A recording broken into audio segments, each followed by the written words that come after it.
From beyond the farthest reaches of our galaxy they come. Two brains pulsing with a strange energy. These space brains come to share their love of science fiction movies.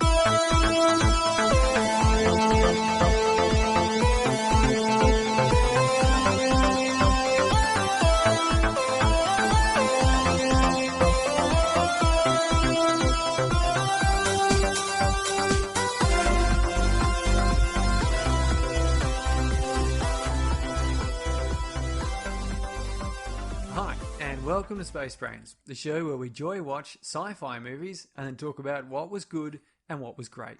I'm Surrey, and this is Mark. Hiya. We're on episode 56 tonight, and we are talking about the science fiction film The Martian. It came out in 2015. In this episode, we'll reveal what we thought about the film, the ins and outs of narrative and film language, plus we're going to science the shit out of this, Surrey.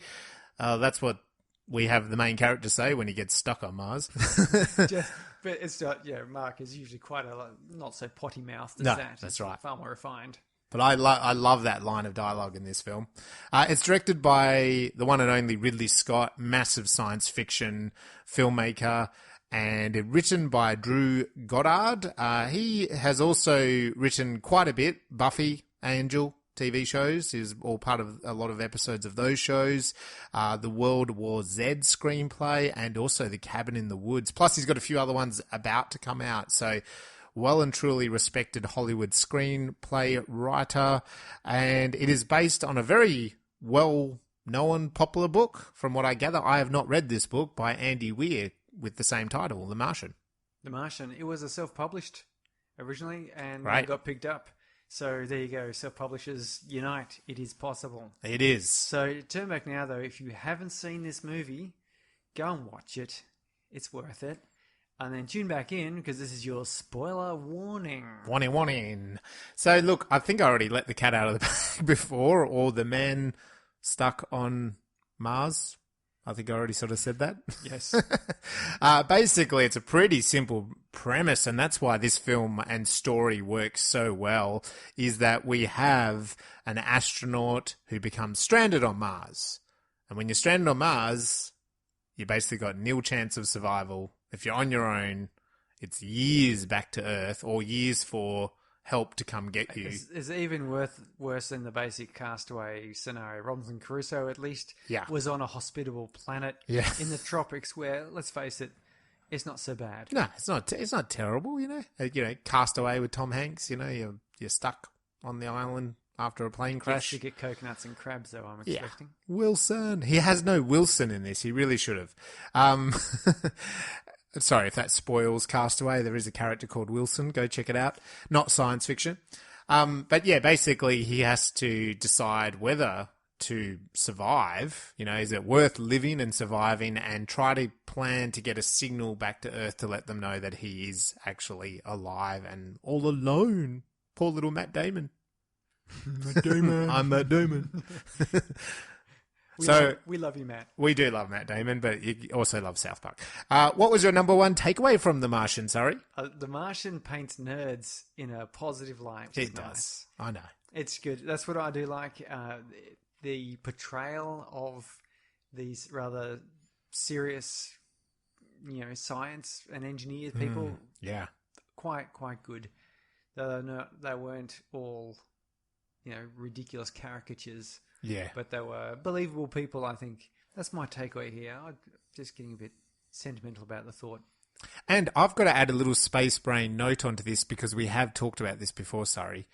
When you think about it, this film doesn't have the helicopter scene from Predator in it, right? Like, it doesn't have the, hey, I'm the botanist, and hey, I'm the pilot, and hey, I'm the captain, does it? It just starts. What I really like about this film, and we'll get into it later with the story structure, but it just kind of starts and starts happening, right? Like, the disaster happens really quickly.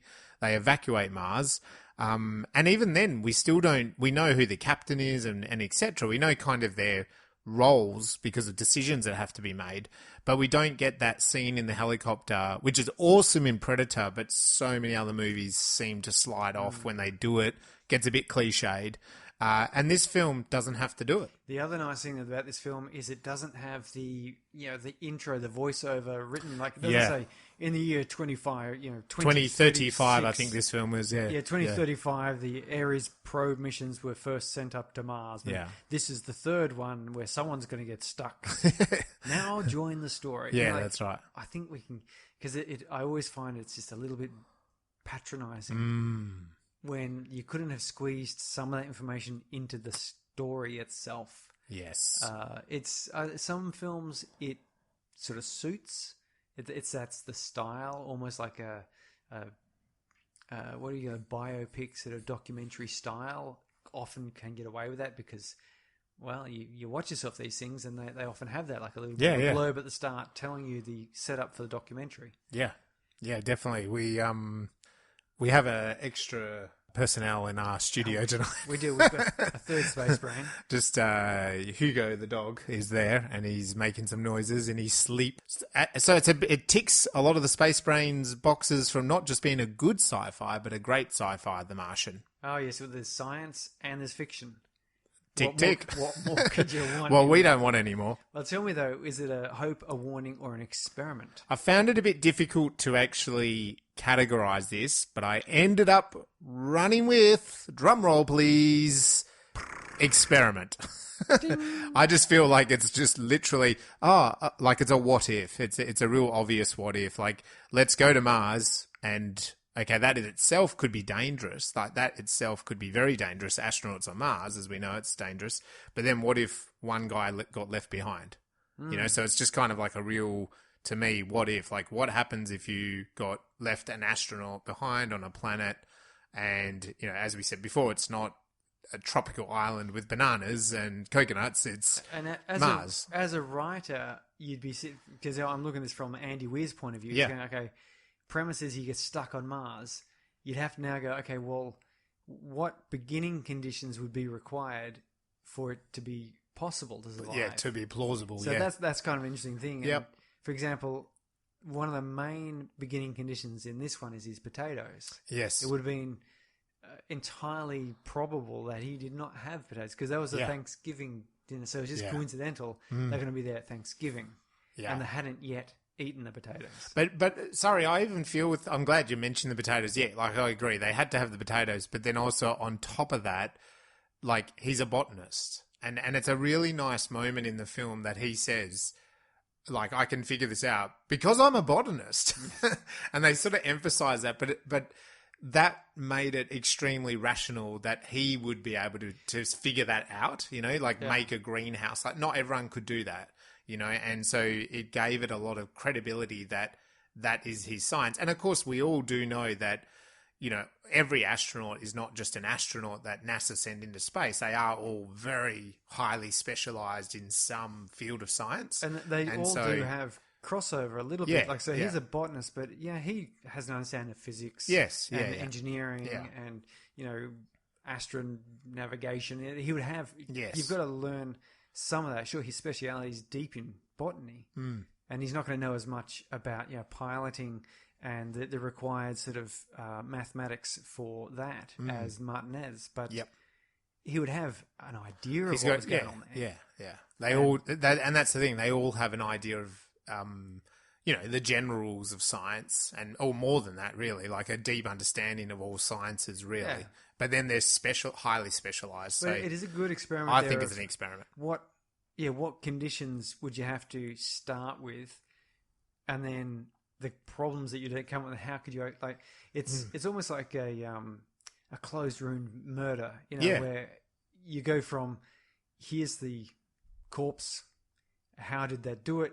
Okay, now I'm going to write it the other direction. Yeah. In this one, he would have gone, okay, is a guy escapes Mars. Yeah, okay, so that's our spoiler warning. He escapes. Okay, so how did he get stuck there, and what conditions, and what are all the bad things that could happen? How would you get off Mars? How could a person survive this? Yeah. So it was, and it was really well put together. I highly recommend the book as well. Mm-hmm. The movie is over 2 hours long. Yeah. But the book is a fairly hefty tome, and it goes into a lot more detail about all of the struggles he has. There are more difficulties. Mm-hmm. There's multiple, you know, near life-threatening moments, and we obviously can't stick them in the movie because it would be a 6 or 7 hour movie, and Well, Netflix didn't take this on as a series. They took it on as, Ridley Scott took it on as a movie. Yeah, yeah. Well, Ridley Scott's director's cut might be 6 hours long one day. Could be, why not, hey? But I was just going to say, what I was going to say over all of the we were talking about there is a really good example of narrative where, as a writer, throw in everything at your character. Oh, so yes, you're right. Like I haven't read the book, but as you said, like there's even more happens in the book. But even when we just look at the movie, which is what we're focused on tonight, obviously, it is a really great example of like, okay, a character stuck on Mars, but not making it easy. Like everything is going to be a struggle. There's not enough food. So therefore, what could you do? Okay, you got to grow food, but then the food's obviously not going to work either the first time or the second time, or at some point in time, the food's going to get spoiled or ruined, and then you're like, okay, how do you communicate? How could he possibly communicate back to planet Earth, and what goes right with that and what goes wrong with that? And then, okay, just because, and then even with the rescue mission, it's like, oh yeah, they just, someone comes and saves the day. NASA sends a rocket. No, the rocket's got to explode, so it's like, you've got to continually, I think this film is a really great narrative structure of like every hurdle that the character has to go over to get to that finish line. Just when things are going up, something happens. Something else goes wrong, formulated a rescue where they're going to send up the probe, and he's chugging along and they work out, he's going to have more food than is required, but it's not a big margin, but they're going, okay, that's not great, but it'll still be fine. And then he loses his potatoes. Yeah. Okay, now we've got to get it even faster there. And that, of course, causes, they should take shortcuts. Yep. The rocket explodes. Yeah. And for a reason, the explanation as to why it exploded, like the liquefaction of the protein blocks under acceleration was not accounted for. And so that slopped the stuff around. And that possibly could have been picked up during their testing, their 13 days of testing that they had to cut out. But it was a plausible thing. It wasn't just like a random, a piece of insulation, which is what unfortunately happened to one of our space shuttles. Yeah, yeah. A piece of insulation broke off. No, there's actually like this kind of build up of why it happened. Yes, yeah. And so now you've got that, he's in the poo again, isn't he? Yeah. He's got no food. And their rescue plan, which seemed to be the only thing they could do, has failed. Yep. And then he comes up with a new thing. He starts going. You go, oh, that's okay then. And then suddenly the next thing happens, and you go, oh no, this is terrible. And the whole time, the primal side of it is, of course, well, any sort of major disaster could just be pretty quickly instant death for him. If his spacesuit, which happens a couple of times, gets ripped and things like this, well, then oxygen. Oxygen is always an important thing, isn't it, when we're in space? So it's like, important on planet Earth too, but it is an extremely easy way to kind of go, well, we're running out of oxygen, or your suit gets ripped. Oh, you got to fix things really rapidly, don't you? Especially being on your own. Did you have a favorite scene? I loved I loved a number of scenes here. I liked towards the end where he is in the convertible space capsule, which is quite nice. That whole rescue scene at the very end as the finisher, where it's just so... It's exciting. It's thrilling. You kind of know he's going to survive. Yeah. But, you're not... You don't know what terrible thing's going to happen. Yeah. And it's this wonderful story moment where how can you raise the stakes? Yeah. So you've got this one guy on Mars. We already know he's going to die. Yep. And then you've got some people on Earth here who will probably lose their jobs. Yeah. Okay, that's not much. It's enough to get you through most of the film, but then we get the end there where there's still one guy going to die, but suddenly there's a whole space crew who will, first of all, lose their good friend that they thought they've been traveling a year in space to try and save. Yeah. But then the plan they have to come up with to slow down, like set off a bomb in their ship, could lose everyone. It just builds so poetically to a point there that you're no longer just concerned about the one guy. There's now 6 people in peril. Yep. and Sean Bean's going to lose his job. Like, this is. I think you start forgetting about that, really, don't you? Yeah, In those look, moments. that's what I mean. It sort of eclipses that. You know, Yeah. we've got a bit of an insight. These guys have all got families, and Yeah. you know. So that's sort of, it's a great scene. It was very exciting. Yeah. There's a lot of action. There's still a bit of a humor in there, which is nice. In the book, like the movie took it all from the book. The book is that character. I think again it was one of those things. Well, how do you keep a person like? How does a person stay sane? So what sort of person and personality is required? Yep. Turns out someone who can be funny. You see the funny side in things. Is that, and so the character Mark Watney has a bit of a sense of humor, and the whole time he's kind of coming up with these funny ways of looking at the world. Like that he is the first colonist of Mars. You know, he wants to fly like an Iron Man. He's a space pirate. You know. That's it's great that comedy, the action, the thrills, and the stakes all come to that end point in this exciting scene, which ends in like a cuddle. Yeah, it does, doesn't it? An embrace. Yeah, the hug.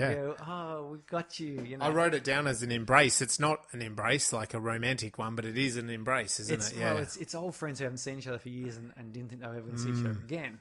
And yeah, it's good. I've got to say, like when I first saw it, which not this time, I'd seen it once before.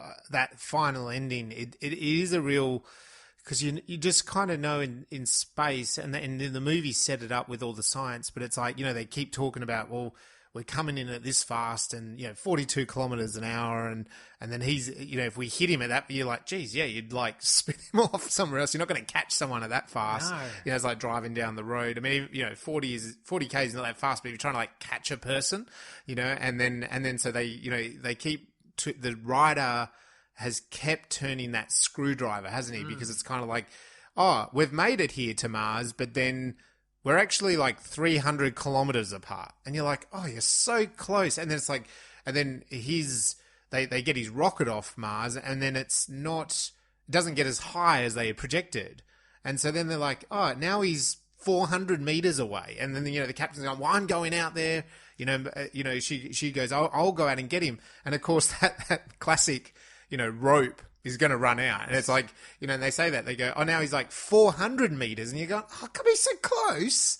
But when you're talking about out in space where they can't maneuver a spaceship like just on a dime, you know, it's like she's going to get to him, and he's going to be like just there, isn't he? He's going to be like 20 meters away. Can you imagine the heartbreak? Like, of that's right. Doing that he was, I think it got down to the point where they had 214 meters of rope to go out on, but he was 260, so it was about 40 meters away at the closest point. That's right.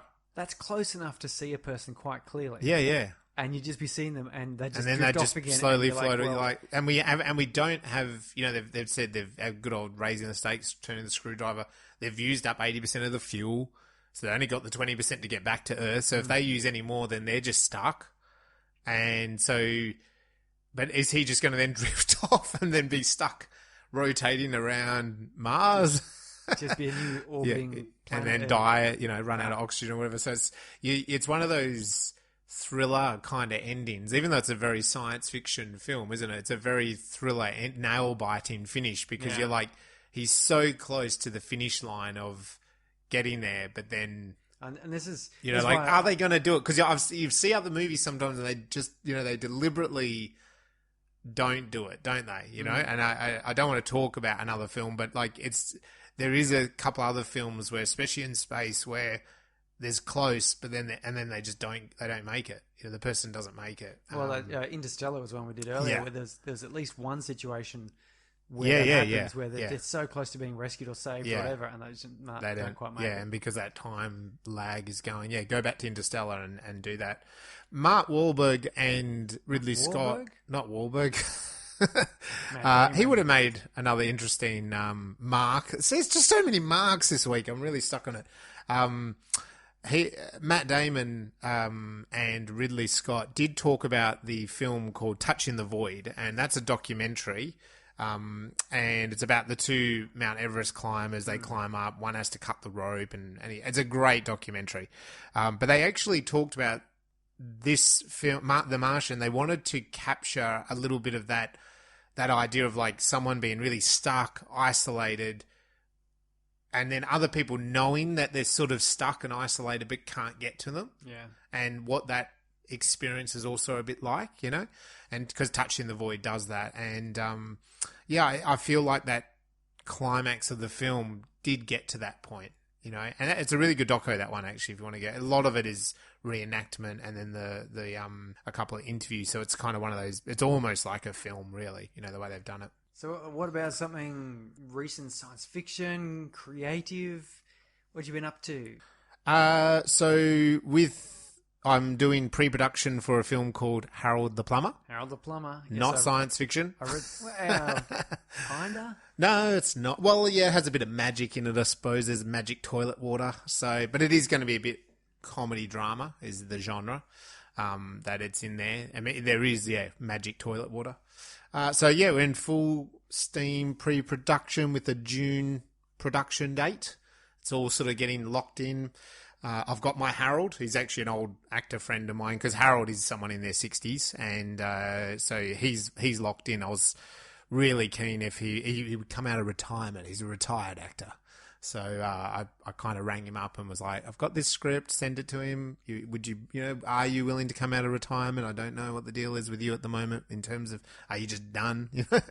Don't want to act in anything. And he is. So he's coming out of retirement and getting on that train down to Mandurah to shoot this. But yeah, it's super exciting. Got a great AD who's come on board and just straight away, we're clicking, and she's just amazing me in terms of a couple of the roles I've chucked at her, thinking, oh, this is going to take you like a few days to organise, and she's messaging me an hour later going, yeah, it's done. What's next? Oh, so I'm super excited about that, and I did an actor call out, lots of interest. It is a sort of a very different film to my last one in that there is kind of about 8 really minor roles. So I sort of do need a plethora of actors, which is quite different.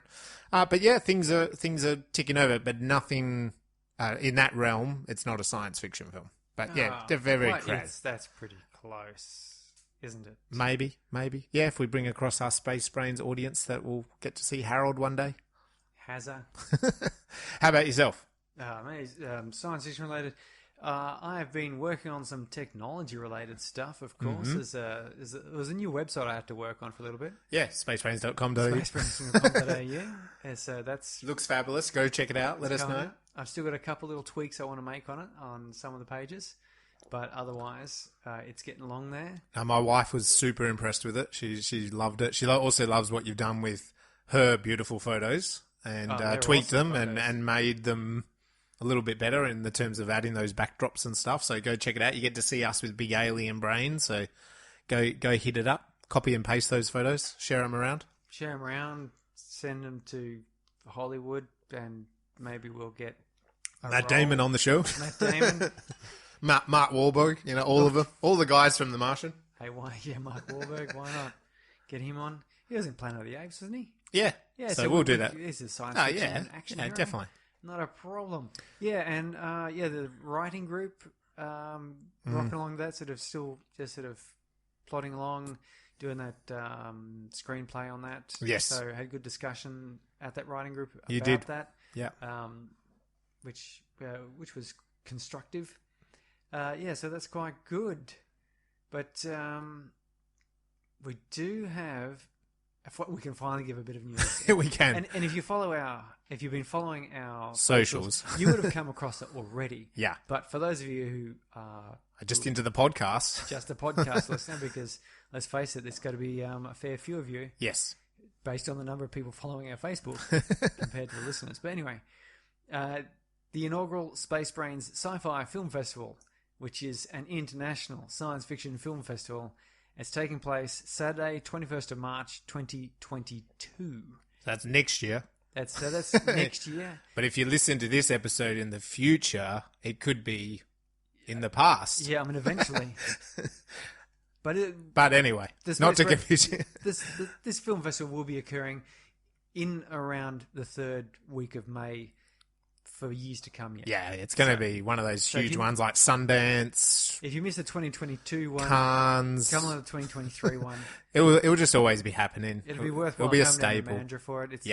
Mandurah's a beautiful place. It is. If you don't know Australia, because I know we've got actually quite a few listeners in the UK, Canada, and the United States. Yep. Yeah, when you get a chance to travel internationally again without masks, problems, quarantines, you should come through to Mandurah. You should. It's a beautiful seaside town. Yeah. Sunny Mediterranean climate. Yeah. Sunny people. Let us know. We'll give you a tour. We'll give you a Space Brains tour. We'll show you all the science fiction films that...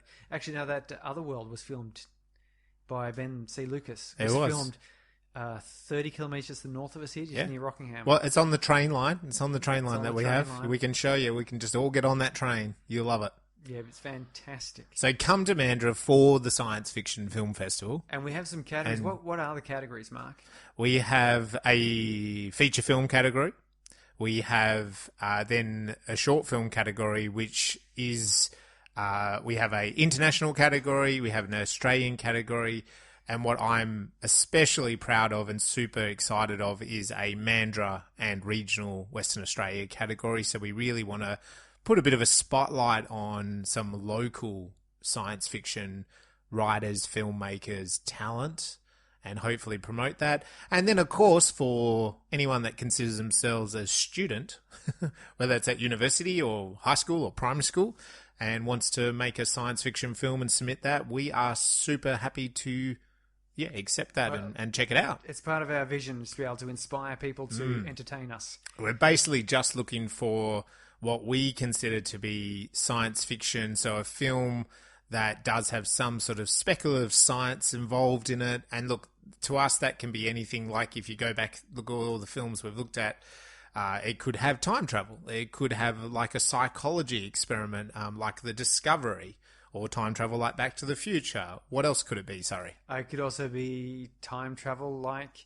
No, I won't go any further. Well, it could be some sort of weird warping like The Beyond, a like an alien thing. Like Total Recall. Total Recall. Where, is it real or is it not? Is it all just in the brain? Like Darkest Dawn. Yeah, the Darkest Dawn, like an invasion. I mean, Darkest Dawn came off the back of a self-funded indie little film. Yeah. Out of the UK. Called...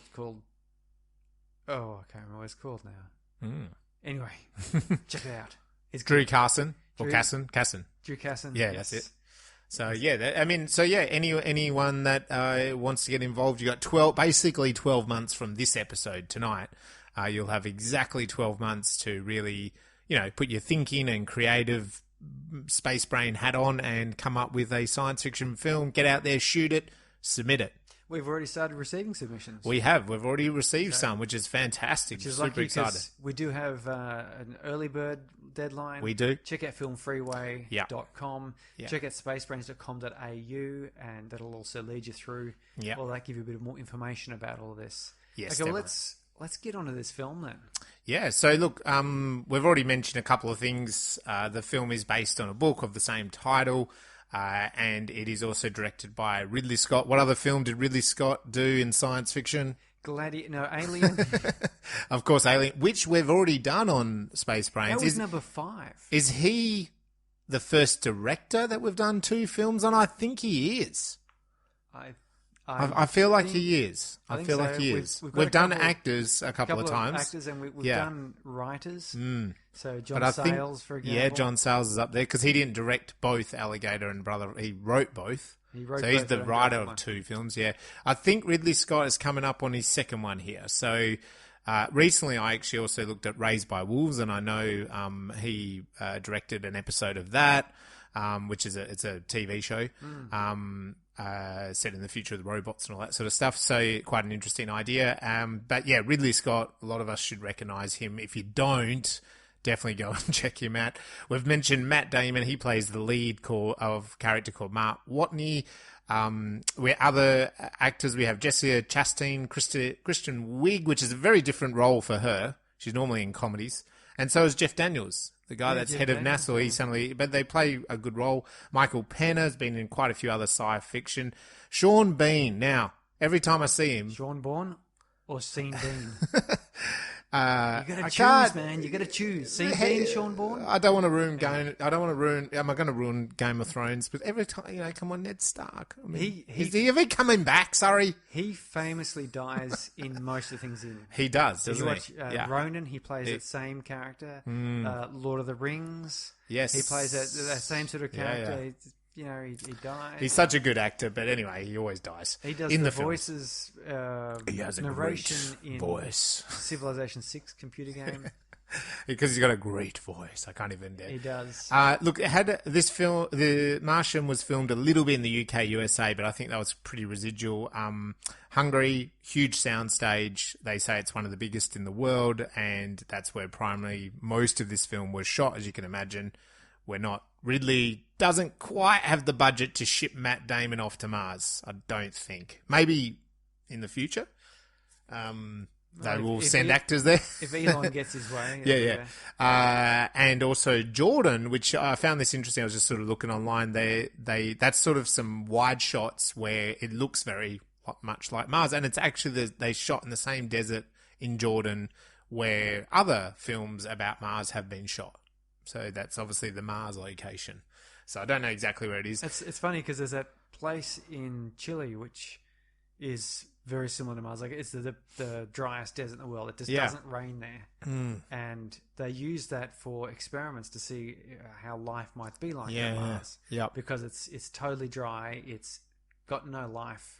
It's horrendous. Yeah, and I know I read a couple of years ago that they did an experiment on one of the volcanoes in Hawaii where they made 5 astronauts live in a hut. Yeah. And it was for 12 months. And it was like, you're going to live in there. There's no life outside. And that was kind of replicating what it might be like for them to go to somewhere like Mars. Yeah. They've just torture. They've done a couple of those. The only communications are by delayed messaging. Same kind of idea. Oh, jeez. Now, also the other thing is, which I found interesting, sort of looking into this film, they didn't predict, they didn't think it was going to be much of a film, even though they gave it a very healthy budget, and it had about 108 million US. The predictions was this wasn't going to be a blockbuster. Ridley Scott had come off a film that had really choked, so he wasn't in the best books, and they felt the novel, even though it was a well-known novel, they didn't feel it had the same reach as maybe like other films. So they didn't predict this. Fox was not predicting that this would be a massive film for them.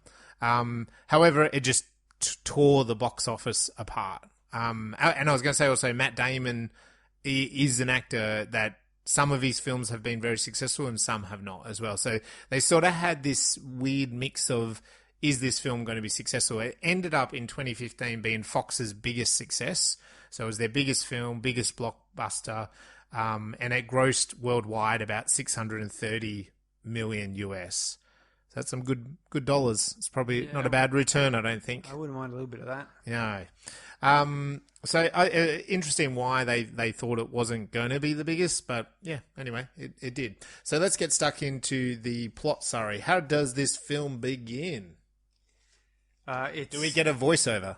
No, we know voiceover. We come in onto the we come in, and it's interesting. It's a nice big wide shot. It's Ridley Scott here, of course. Yeah. So the start is not dissimilar to Alien. It is. It's very similar. And we get the planet with the sun coming around, which is it's a very popular way of opening science fiction films. Yeah. It's sort of there's only a couple of ways of opening science fiction films, and it's like your vampire films. You got to come in on a castle with a lightning bolt crash behind. Yeah. This one, it's a planet, dawn.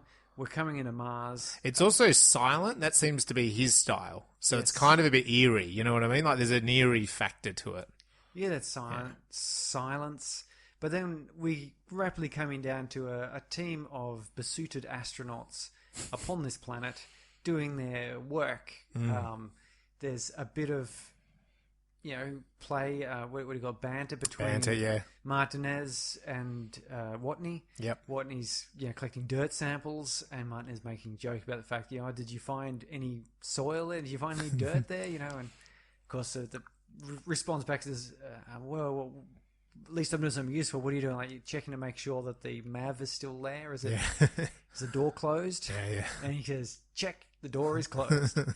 So there's a bit of a, you can see they're all sort of friends, and then there's other people commenting and saying, can we turn this channel off? Because clearly Mark and Martinez are constantly doing that. Just keep, those annoying co-workers, that keep talking. Keep going on at each other in this kind of humorful, friendly way, but it probably must get grating after the 15th solid hour of it or something. Yeah. And sure enough, then the captain, with a bit of a grin, she switches off the channel and makes everyone get down to work. Yep. Go for it. But very rapidly, a severe dust storm picks up. They get kind of some information about that, I think, from NASA or something, don't they? They get some data. Yes, we're aware of the dust storm. And they're like, no, it's going to be pretty bad. Yep. And they sort of, I think they get predictions. There's some number like 6,500 wind speeds or something. And I can't remember, but something like that, And then newtons. I said a number of newtons or something. Yeah, and then they're like the hab can only handle 5,000. So the indication is that they're not going to survive the storm. Yeah, their escape vehicle might tip over in the storm. Yeah, and Mark is keen to stay. Yeah, he says, let's stay. Yeah, let's. We can do it because it's a little bit over there. They've got but they've got we've come this far. They've got a scrub value. Like there's this number that if it goes over that, they just leave. Yeah, because you're on danger. Mars. Yeah. Dude, you can't. Danger, Will Robinson. You're not just on an island where the storm. It broke our ship. Well, even in Antarctica, if you lost your ship, you only have to wait like 6 months, and you're not disappeared off the face of the earth. But these people will disappear. Yes. They're not on the face of the earth. So the Captain Johansson, she says, let's get this show on the road. We're all leaving, and they do. They dutifully trudge off, and then we have this storm. It's really rough. It's reminded me a bit of Alien. Outside the outside conditions of Alien were like it was, the same isn't it? Yeah. And there's grit and I love the grit. Clanging and banging off their face helmets, and they can't see much. There's a real sort of grainy grit. He does it a few times throughout the film, but in that opening sequence, like it's real relentless, isn't it? Yeah, it's very chunky. It's very chunky grit stuff. It's not what you want to have banging into you. And you are right. It's quite similar to Alien in that sort of. We are in this alien world, and it's really hitting us hard. Yeah. So, but they all head off towards the MAV, and Martinez is in there. He goes, it's tipping over. Yeah. We're almost at the 12% mark, or 12-degree mark, or it's a MacGuffin number. It's not terribly important what that number really is. No. It's all just about, if we hit that number, then we tip over. So we've got to get on board quickly. So there's a time limit here. Yeah. And then he uses his maneuvering thrusters to give them a bit more time because Mark Watney's, there's a big gust comes through, and an aerial or an antenna off the base gets pulled clear off and knocks Mark Watney off away from everyone. Yep. And it's immediately like their little beepers go beeping, and they get like they get a 0 hard life reading left. There's a depressurization event, and they go, well, he's dead. Yeah, he's dead. But Johansson, of course, being the captain, says, okay, all you guys go on, and I'll find him. I'll search for him to the last minute. Yep. And that's what she does. Yep. To the very last moment, where she's now in danger of endangering everyone else. Yep. She climbs back on board, and they fly away, and they're all very sad because Mark Watney's dead. Yeah. Watney awakens after the storm. He's kind of covered in sand. He's injured. He's got a low oxygen warning on his suit. He sort of starts stumbling, kind of collects himself. He's plugged in from this aerial. Yeah, I love that he goes stagger. Yeah. He's still connected. He's still connected, so he unplugs that, but he's got this sharp thing you can see sticking out. Low oxygen is warning. He's getting warned of low oxygen. Kind of takes in his surroundings. You can see that the hab is okay, but there is stuff sort of scattered all over the place. And he makes it back to the hab, and there's a really, I reckon, awesome scene of him treating that wound. It's really pretty cool how it's been shot through a mirror, which is practical because, of course, he's looking at the mirror to pull out this thing. It's also very sciencey because he kind of has to rip all his costume off, cut medically cut off his shirt. There's a little jabber for Yeah, he's got relief James. Yeah, and then like how he like kind of digs in there with the clamps and then pulls it out. And again, I think, you know, what we said earlier, this is starting to show you that he is quite skillful. You know, again, some of the things he's going to do are not the kind of thing a normal, like probably I couldn't do. But it's like, you know, so you get an impression pretty quickly of like, he is a pretty skilled person, you know, like, again, you know, like, this is what I mean, like the plausibility of him surviving starts going up because it is such an extreme environment, but he is someone that's intelligent and he's capable of doing some of these things. The other thing I really liked about this scene is it's immediately shows that his concerns are not the same as Castaways. Yeah. So, yeah. You know, medical conditions, not really a problem. He's got, you know, painkillers. Yep. He's got surgical kit. He's got, you know, antiseptics. He's got all this sort of medical, modern stuff. You know, he's got lights. He's got a nice chair to sit in. He's got protection in general. Yeah. So yeah, we're immediately sort of, it's a way of introducing, you know, okay, here's how come he's been stranded, but it also immediately starts painting the scene of the scenario, and he's not in danger of, you know, infection, which is often a problem you get in Castaway movies. You know, they cut themselves on a bit of sharp coral and they immediately, you know, have a big swollen leg and they can't move properly. That's not a problem. He's not worried about that. He can pull a bit out, you know, staple himself back together again. He's got painkillers and so on. Enough surgical and medical equipment to look after 6 people for 30 or 60 days or whatever it was. 60 souls they sent up worth of stuff. He starts his video diary, and it's a nice moment because, again, this film is very Save the Cat structure in the film. Like when I just wanted to touch on that actually for a minute there, that he's basically stuck on Mars after that, like when the storm happens, stuck, and then he wakes up. That's exactly about 12 minutes, which is like perfect on the beat. Once he gets the metal out of his stomach and he does that and he takes a breath and he starts this video diary. The video diary, he explains his stakes. Yes. Like, you know, the stakes of the story. He's like, if I stay on this planet, which now I'm stuck here, by the time people get back, I will most likely run out of food. Yes. So I'm going to die. I'm going to starve to death. So he's just telling us, the audience, exactly what the stakes are. And he lists off other things like this was built to last for 30 days. I'm going to be here for 4 years. The next mission is 4 years away that they'll get here. I only have enough food for, you know, a year. And they keep talking in souls, don't they? A day on Mars. 24.5 hours long or something. So, but I liked that because he starts his video diary and he's not super depressed about it, but it's like literally, here's the stakes of the film. Then we have a couple of scenes following that where he's contemplating. And that's that good old fashioned debate. Yeah, so he's just like, he's sitting there. His food. He's eating his food. He's looking out the window somber. You can see he's thinking through his options, you know, and he counts up exactly how much food he has. But he makes, and it's exactly what I mean, is like moving from then that, like being for a character debate, he then makes the decision that, no, I can do this. Like there's ways around this. Start solving the problems. Yeah, I'm gonna let's start solving what problems I've got here, and that's where the video diary kicks off, and it's quite good because it's like, again, moving us into heading towards a second act. Like, can he survive? How is he going to survive? Yeah, what are the feats he has to achieve? Yeah. In order to get to that fun and games time. Yes. Where he's, I wouldn't say enjoying, but he's doing the most. He's making the most of his Mars efforts. Yeah. So his immediate concern is that amount of food. So after he's counted up, I can't exactly remember the amount of souls he's got. Is it 300 or something? It was something like that. Supposed to be there 31 souls, but there's 6 of them. 60 days, 64 souls worth. Yeah. Just to be sure. Yeah. And so there's 6 of them. 6 of them. So there's like about 360 odd. Yeah. Souls worth of food just there, and he says, if I ration it, it's like 400 or so. Yeah. But it's still not going to make it. He says, that's not.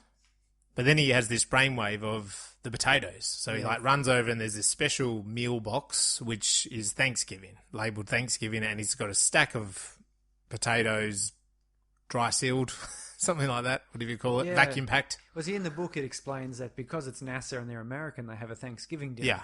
sent to them.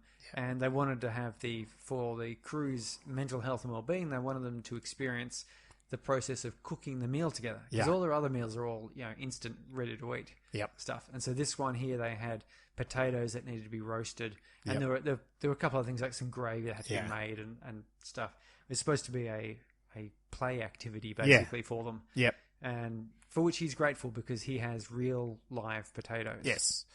And he then very quickly kind of has the brainwave of human waste. Yes, so let's... As we know, or don't know, Martian soil is devoid of bacteria. And what we have come to learn, and we didn't really know this directly for quite a long time, just intuitively, is that plants grow in symbiosis with a microcosm of fungi and bacteria and molds. Much like our guts, we can only digest food in part thanks to lots of microbes and stuff chewing on the elements, the raw elements we eat, and releasing the vitamins and minerals that we use. Yeah, definitely. So he then devises, and as what I said before, like there's a great moment where he goes, well, like, I can replant my potatoes, I can use the human waste, and you see him setting up this hab very differently. He puts plastic up, and it's like, because I'm a botanist, and I really liked that because it really sort of just set, again, that tone that, this is not going to be easy, but this is a botanist. So if anyone could do it, it would be him. He does know the nutritional requirements and of plants. Yes, so he sets up the hab, as I mentioned. There's a nice moment where he's talking about to create the kind of atmosphere inside it, and he gets the fuel off the rocket, sets it up with a flame, and he's like, this is going to totally work, lights it, and it just blows him backwards. He does foreshadow it because he says, of course, one of the problems with hydrogen is it's very explosive. I think he is a bit sarcastic. He says nothing ever in the history of humanity has exploded from hydrogen. No.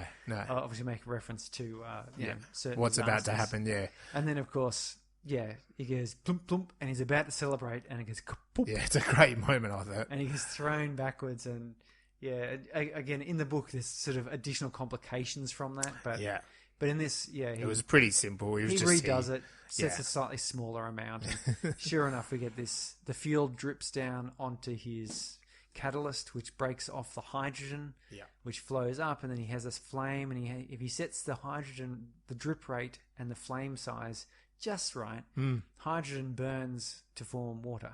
Yeah. And so because he's put all that plastic around, his Dexter kill room, his potato farm, it just becomes a big humid hothouse. Yeah. And a greenhouse. In fact, in the book, he produces enough water that he can have a warm bath. Right. Which he quite likes later on. But again, like you said, there's that sort of beginning of joking, isn't there, in these serious moments that he can have a joke in them. So, it's quite good. He also starts beginning to modify the rover. And I do say in all this, like even when he sets up that green room, he's digging the earth. Like there's a moment he sort of says, fuck off, Mars. Like, cause it's hard work. It's really incredible. Cause it's, it's not dirt like on Earth. It's solid rock. Or, little bits of rock and stuff. So he's got to mix all the poo back. Reconstitute it with the water. And he's got plugs up his nose. He's so enjoying it. Even though he's achieving it, there's nothing's done easily. And that's a good thing. On Earth, we kind of then cut. They've had a funeral for him. They're talking about bringing home the crew. There's been a couple of those kind of news moments, and we have this satellite planet, Mindy Park. Quite often in these films, they have these moments, don't they? This random tech suddenly discovers something on the computer, and that's basically what happens here. That she's reviewing the satellite images with her coffee, and she just notices that the rover, because they want to send up Ares 4, and they want to see if they can make use of any of the existing stuff that was there. Yeah. So they're doing and they also want to know how badly damaged is this place. Yeah. Like this storm, did they have to evacuate? Could we do something better for number 4? Yeah. And that's when she's looking at the two different images and notices that the rover has moved and the solar panels have been cleaned off. Yeah. Because Mark Watney is at this point preparing. He's trying to figure out how he's going to get the 3,200 kilometers or whatever it is to the Schiaparelli crater from the Acidilia Planitia or whatever it is. Whew. But the funny thing is, when I was reading the book, I had never heard either of these terms said out loud before. So, you know, it was hard. It's one of those ones where you try and say it out loud to someone and you go, I actually don't know how that's said. No. But hearing it is very helpful. It is. And Mindy presents this to, what's his name? Kapoor? Teddy Sanders? well, the boss? Or Well, he presents it to the, her immediate boss, the guy who's trying to plan for Ares 4. Oh, yeah. What's his first name? Someone or other Kapoor, I'm sure of it. Yeah. Oh, I can't believe we don't have that note here. We've No, got I everyone didn't else, get that note. Yeah, well, he mustn't have been as well paid. So it's because we don't have Mindy Park's actor down here either. But anyway, and she gets presented to Teddy Sanders. The what an American name Teddy Sanders is. It's like presented there and Theodore. mentions, and they're sort of going, is that true? Is it not? You know, I don't want a body of an astronaut up there being shown, and so on. Yeah, definitely. So so then they're debating that, don't they? That he's still alive, and then Sanders, Sean Bean, is saying that he wants to tell the crew. That's Mitch Henderson. Yeah, Sean Bean. is it? Yes. Mitch Henderson. Sanders is the head of NASA. Oh, Teddy Sanders. Yeah, sorry. So Sanders doesn't want to tell the crew, but Mitch does. Yeah, and I find this maybe this is revealing some strange peculiarity of me, but I thought that this was such a non-event. Yeah. Like, well, wait till they get home and tell them. Like, telling them in flight, how does that help anyone? Yeah. That doesn't achieve anything. Well, it does mean, like, if they're stuck in like Sanders says, no, we want them to focus on their mission, like, to come home. And it's like, yeah, because if you do tell them and then the whole time they're like thinking about Sanders it. makes the point. He says, yeah, I want them to think about the mission, and I'm not going to tell them unless I've got like a rock solid way of helping, a plan. And that makes sense to me. It's like, well, I can't flaw that logic, because you tell them, if you tell them, oh yeah, by the way, actually he survived, you know, Johansson, and she does later on, and she goes, oh my God, I left him there. Like, there's no way she could have known. Yeah. And that's going to be what they've got 9 months travel home. Thinking about that. Of just every day they were going, we're another day further away. You know, that's no good. But if you can at least tell them, okay, he's alive, and what we're doing about it is X, Y, Z. Yeah. Then they can go, oh, okay. Yeah. Otherwise, they wait till they get home. It doesn't matter whether they know early or later. But yeah, maybe that's just me. Maybe. Yeah. Maybe that is just you. I wouldn't want to know, and you know, if there was no solution, I wouldn't know it. It's like doctor says you got cancer, you got 2 days to live, and you go, so what are you gonna do about it? I was nothing. Why the frig did you tell me that? I was happy. Yeah, that's right. And now, oh jeez, yeah. So back on Mars, Watney has got the rover, but the rover can only go a couple of hours, and of course he needs to go, whatever it was, I can't remember, 3,000. It's going to take him a month or something, 3,000 kilometers or something. I don't know. It doesn't matter the numbers. Whatever. It's going to long time. Anyway, he supercharges it. More important than that is that the battery really only lasts a short distance. Yeah. And it only lasts 2 hours. The solar cells take so long to recharge, and then he can go a bit further if he turns the heater off. Yes. And he's trying to work through all of these problems of he can only So he supercharges it, but then if he keeps the heater off, he's freezing to death. And so he gets the nuclear fusion reactor and just puts it in the back seat with a seatbelt on, and that keeps him nice and toasty. Well, there's an RTG, which is a radioisotope thermogenerator, which is a cool bit of tech, which is one of the things I was going to talk about a bit later on, actually. Because super interesting and brilliant. Anyway. Yeah. But it works to treat in this way. He does explain that's highly dangerous. Yeah, I mean, it's highly dangerous from one perspective, but it's relatively safe enough that, he's not in any real danger by having it there with him. He just doesn't want to crack it open. Yes. He has the idea of I'm not sure actually what happened, but he thought of the Pathfinder, didn't he? He always spots what's out there, and so then he takes off to find the Pathfinder. Of course, the Pathfinder is famous from sort of the late 90s, landing on Mars. I think it's 1997. And so he heads off to it and reclaims it, basically. It's totally buried under sand. It's a really nice moment of him kind of like feeling something with his foot and kind of digging, and then he finds like the tracks and lifts it out, plugs it all back in with the solar panels, and at the same time back with Mindy and the guy that were Vincent Kapoor. Vincent, that's his name. That's right. I suddenly realised I do have it down further. Oh, I see. Vincent and like they realise that he's been doing the same sort of trips around, but suddenly this particular day via the satellite images, he's taken off on this other direction. And Vincent, runs to the cafeteria, pulls the map off the wall. This is classic movie storytelling process where puts the line through the sand, and then he says, "I've got it. I know exactly where he's going. Where?"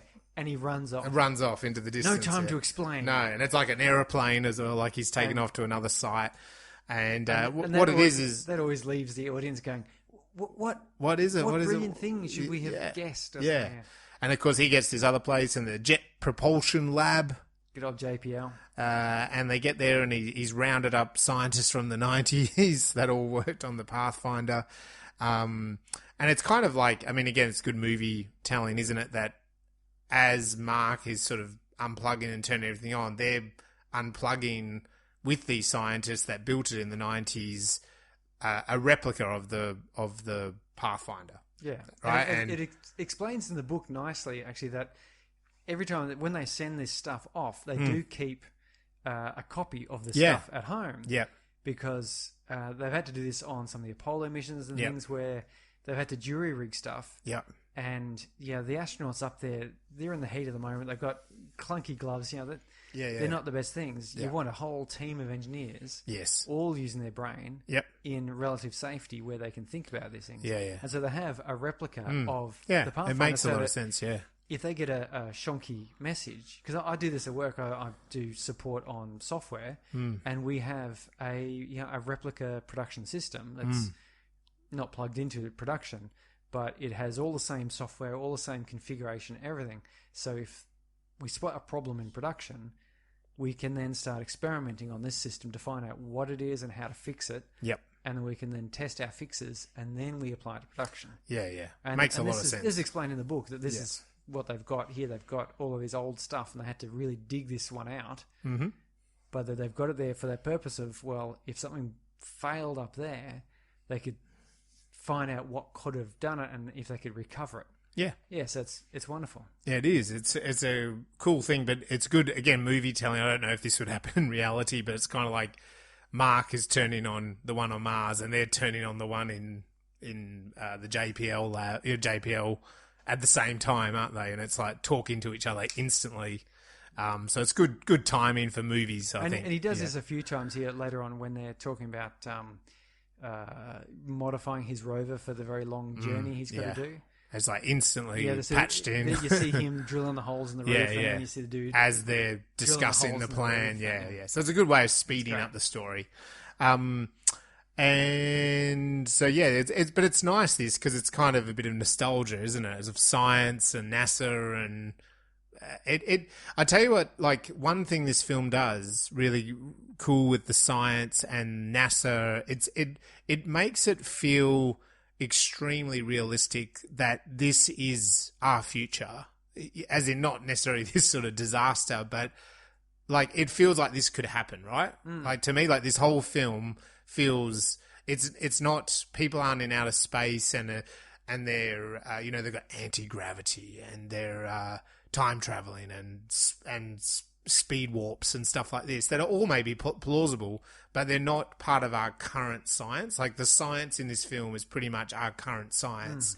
It's just jacked up a little bit. There's a couple of things that are jacked up just to make it a bit nicer. Yeah, but essentially it is what we have now. And so I think like this moment with the Pathfinder is a nice little kind of nod to the past science, I think. And it's kind of, and then it works, doesn't it? It's a way of them being able to communicate. He can use the Pathfinder to communicate back to them instantly. And so they come up with this rudimentary, I don't know what the science was. The code. The main thing he's saying, he's got to spell stuff out. Yeah. Because they can turn the camera, and so it can point. So he's going to go, okay, if I draw the letters of the alphabet around it, that's 26 letters. The degrees divide 360 by 26, you only got 12 degrees or whatever it is of difference. He says, I'm not going to be able to detect that.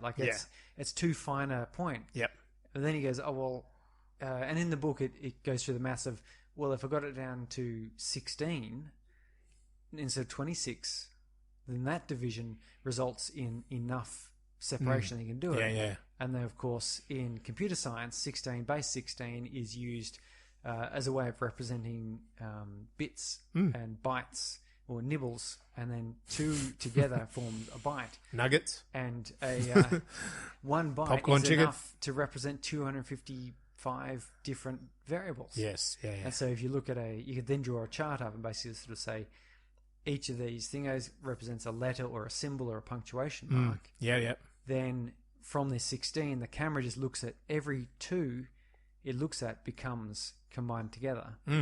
Mind you, they could easily have done that with just the numbers 1 and 2 through 6. Yeah. And the first one it looks at would either be a 0, 1 or 2. Yep. And then the second one would be the final character, and then you've only got 8 points around to look at. Oh, well, there you go. You wouldn't be able to do punctuation.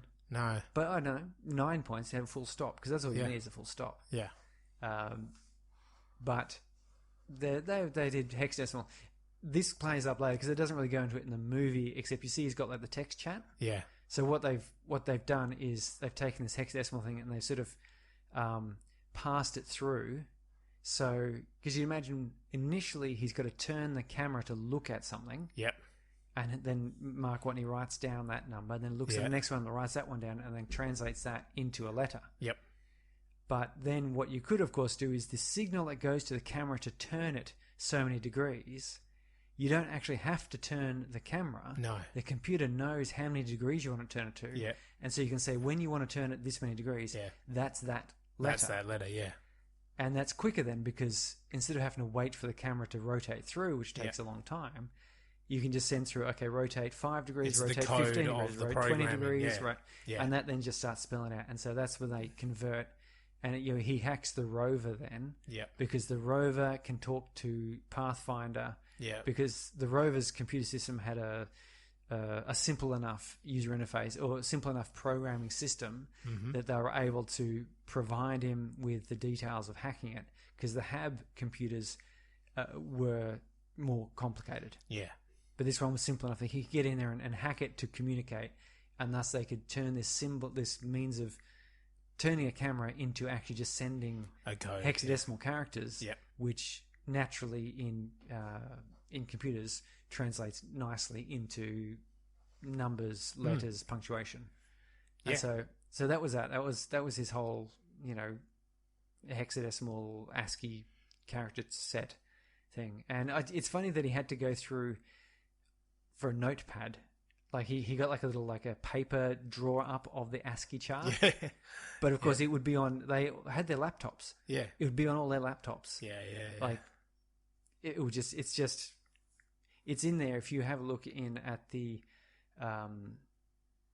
under Windows, you hit the Windows key and type symbols and characters and it pops up. Yep. And you can, you get the little smiley faces and the wingdings and all the rest of it. But if you have a look, there's numbers associated with those in columns and rows, and the numbers goes from 0 through F. Yeah, right. And that's your ASCII charts there. So he didn't really have to go through and find a paper chart. That just made it look cooler. Yeah. It also made it easier for him to have that flip chart and a little whiteboard thing. Yeah.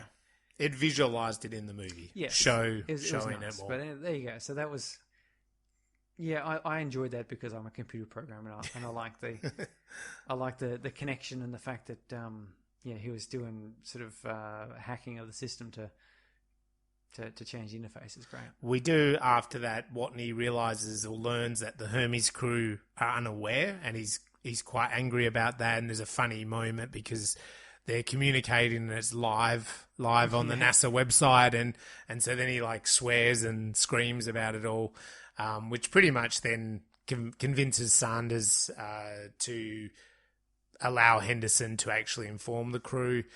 There's a pretty quick scene there, but the crew are shocked, upset.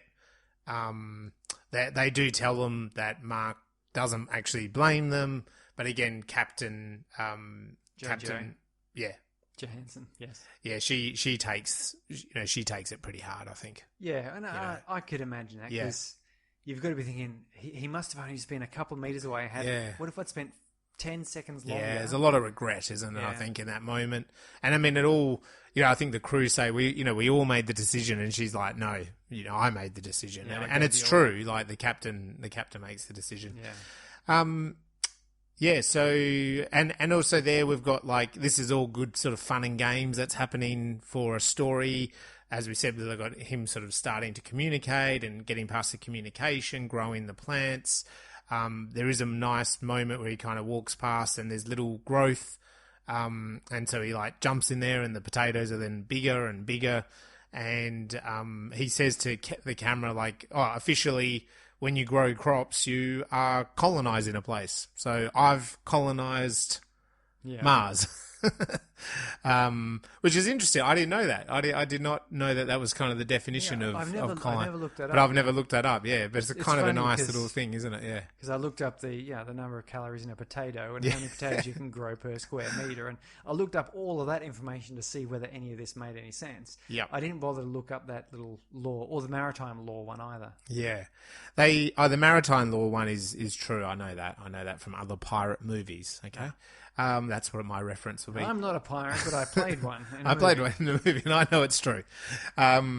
There's sort of a scene here. Vincent Capour, he's offered the JPL still, with the Pathfinder thing happening and stuff, and Bruce Ning, I think is that his name? The engineer, the chief engineer kind of guy. Yeah, Bruce. And so they're planning, and this is where they're like, okay, you're going to get the food there in 60 days, you're going to get the rocket ready in 60 days, and it's like, oh no, we need like 100 days. Oh no, well, you've got 3 months and that's it, Yeah, seriously. So they're all sort of scrambling to make it all happen. Clock and... Yeah, to kind of do that, to send this food to them in advance. Back on Mars, so as things are kind of like, again, this is good, probably midpoint of the film, that we've had fun and games. Everything's kind of going. The food, the rocket's developing. We've got a plan. He's now been able to communicate. So, like, he's not totally alone. The communication's gotten quicker. We have this moment that the Hab's airlock malfunction and explodes. And the Hab just blows up. He's sent out. His mask is shattered. Cracked. Duct tape comes to the rescue. Potato crop is decimated instantly, frozen, basically, isn't it? Kind of thing. Well, like, I mean, it's just there's no air. You immediately freeze dried, basically. Yeah. It's quite demoralizing as an audience member. Moment, I reckon. Like, he's put so much effort into growing those crops, and it's just like all of his resources are gone. Yeah. It's a lovely moment of, like, it's same if you're underwater, cracked screen, and he's, you got this machine going, oxygen levels low, oxygen levels critical, oxygen, how they like to do it in Hollywood. I don't know if that would be a real NASA suit or not, but, and he's like, he gets out the gaffer tape and he's like, and it's still warning. It would sound like it would induce panic, wouldn't it? If it keeps, you think it'd be important to tell you, oxygen is low. Yeah. Take action. Yeah. And then just use like a little coloured light thing that you can keep a track of, instead of just constantly shouting at you, do something, guys, stop panicking, do something, do something. Yeah. What the hell do I do? Because I got to say, like for myself personally, like with my kids, when they start like screaming, yelling, like all of them are screaming, yelling, and say like you're just about to serve up dinner, and like the more people are yelling and screaming at me, the more I just like go into overdrive. Like, I just, if you just don't scream at me, you'll all get fed. Yeah. But you're all screaming at me at once. Like, just stop. Yeah, it's you get overloaded and you can't process. Yeah, the overloading of it. We have this then, like, because they learn about this, they learn his crops, they do a great kind of numbering of, it was already a pretty tight window getting Watney's supplies, but now it's just blown out. And so then they say, Sanders is saying, well, you know, like, we can maybe just get there if we get rid of the pre-flight safety. And there's a good question of, like, they're like, oh, no, you need 20 days to do the pre-flight safety. And he says, how many times does the pre-flight safety show a problem? And they're like, 1 in 20. Yeah. And he's like, okay, screw the pre-flight safety, which I think would be, in this situation, a reasonable assessment. Yeah. I would presume. I mean, I suppose you are talking about a rocket that's probably worth millions and millions of dollars, and it might result in NASA not getting millions and millions of dollars for another rocket.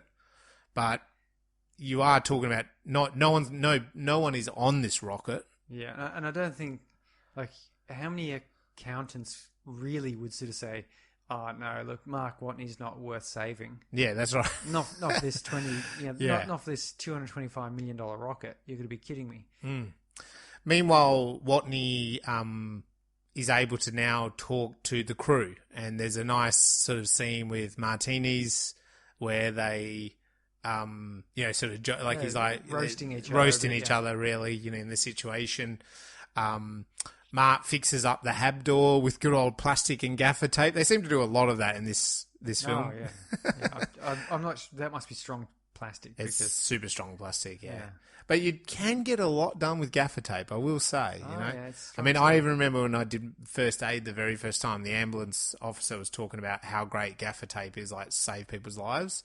He talked about, like, coming across a car crash with 2 guys, and of course he was on his own, not in an ambulance, and he just gaffer taped one guy's head to the car seat so he wouldn't be able to move because he probably had neck injuries, and then went and helped the other guy, like, he had a wound from the car, and he could then assess that, and he used gaffer tape to hold them together until the ambos got there and got to save their lives.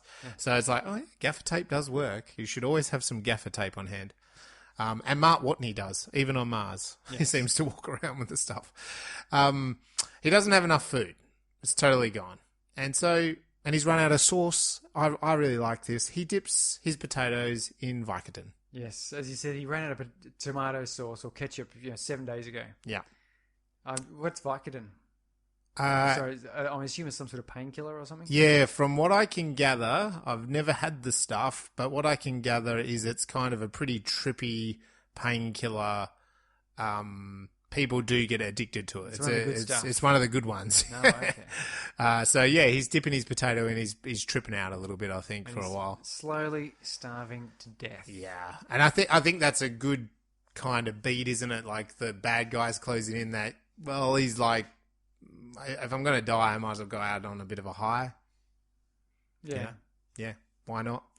We have a 1 month later. The rocket, with those supplies, takes off. There's a great moment. They're all celebrating. Yeah, go America. 17-degree perturbation. Yeah, it's all excellent. Everyone's cheering. And then one guy's not cheering. No. He's seeing something. I love this because so many of these films are all cheering. You always think, well, don't you have things to still do on your computer? I'm sure you do. And this one guy does. He's like, I don't get to cheer until it's like out, like really out in space, guys. Settle down. Oh, shit, no, it's not working. Something's wrong. And basically it explodes. It explodes. Yeah, and they're all devastated. Very quick explanation as to what happened. That they want the highest nutrient density they could, which are these protein cubes, which they packed in all around the outside of it. But then the acceleration caused it to liquefy, of course, or at least act like a liquid. And then with the natural slight shuddering or moving of the rocket, it pulled to one side, which caused it to go out of control and explode. Very, very depressing, and it does lead to kind of, again, we're kind of in a story structure going downhill here for Mark, and there's a beautiful scene. He's sitting on this edge of a kind of a cliff thing, looking at Mars. It was probably one of the ones in Jordan for this bit. And he that also kind of intercuts with him sending a voice message to the captain about that when she gets back to Earth, she has to go see his parents and talk to them about him and saying that he loved his job and, he did the best he could. And he's dying for something big. He's died for something bigger than him. And, so it's a real, like, him mentally kind of saying, well, yeah, I'm probably not getting out of this now. So it's that kind of the bad guys closing in, right? Like, we say, also the world's got closing in. the little nerd, whatever his name was, the steely-eyed rocket man. Daniel, was it Danny Glover? That's who it is, isn't it? Danny Glover. Yeah. No? No, I'm talking about the astrophysicist. Yeah, guy. that's who I'm talking about. Isn't it Daniel Glover? Danny Glover? No, Danny Glover's like from Lethal Weapon. This guy is called Glover because he's also got his alter ego, the musician, the rapper. Does he? And he's from Community, and he's you're saying writing the actor's name. the actor. I'm talking yeah, about the character. yeah. Sorry. No, I don't know what his character's name is. I just telling the character's name. No, I'm talking about the actor. Yeah, it is Glover. Okay. Well, maybe it is. Yeah, sure. So, but he does it again this second time where he goes, it would almost be easier if they just, I need more coffee. And he runs out, what is it? What is it? Yeah, and Vincent goes, what is it? He's just ignores him and runs up. But it seems silly, except I totally get this because, I've never been in this exact situation. I've certainly been in situations where I'm thinking of a problem just going and I'm talking through with someone and then suddenly inspiration for a solution hits, but you don't know if it's going to work and explaining it to someone is going to get in the way of the process that's happening in your head. You've got the germ of an idea that's starting to, you can feel it slithering, and it's like, when you're in bed and you can feel yourself starting to slip off to sleep and you don't want to, Rich Pennell. That's like you don't want to jolt yourself or change position in case you lose that drifting into sleep. Yeah.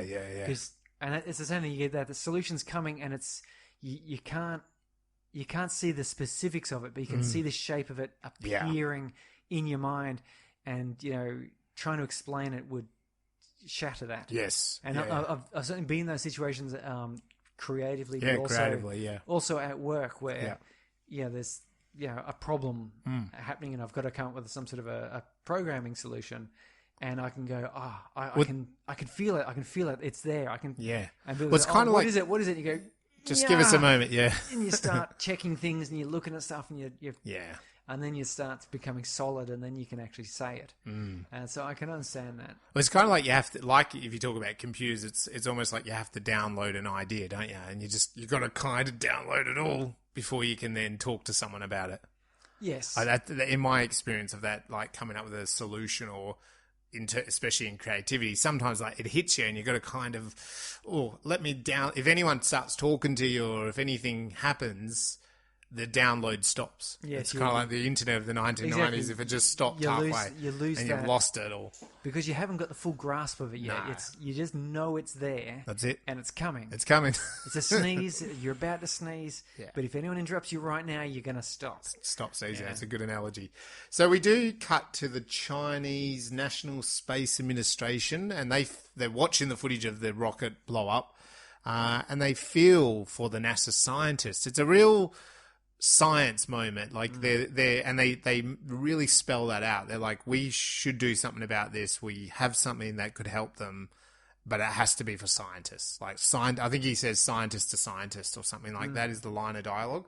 And I love this in this movie because you could quite often quickly go down a path of the Chinese are the bad guys or something. You know what I mean? But the movie doesn't do that. They literally make it a very scientific this exchange. Adds that edge of hope that science has. That you're dealing with this, problems, and your solutions are logical, rational, one coming from another. Yeah. You're not interfering with like these sort of idealistic or ideological battles, philosophical issues, because mathematics doesn't have philosophy. Yeah. And we've seen it with the COVID vaccine and problems due to COVID over this last 12 months that the science, you got people out there and politicians and different governments and stuff quoting numbers and doing this and selling things. But if you kind of see beyond that sales pitch from the governments and politicians, the scientists worldwide are working collectively on it, So you might have people over here,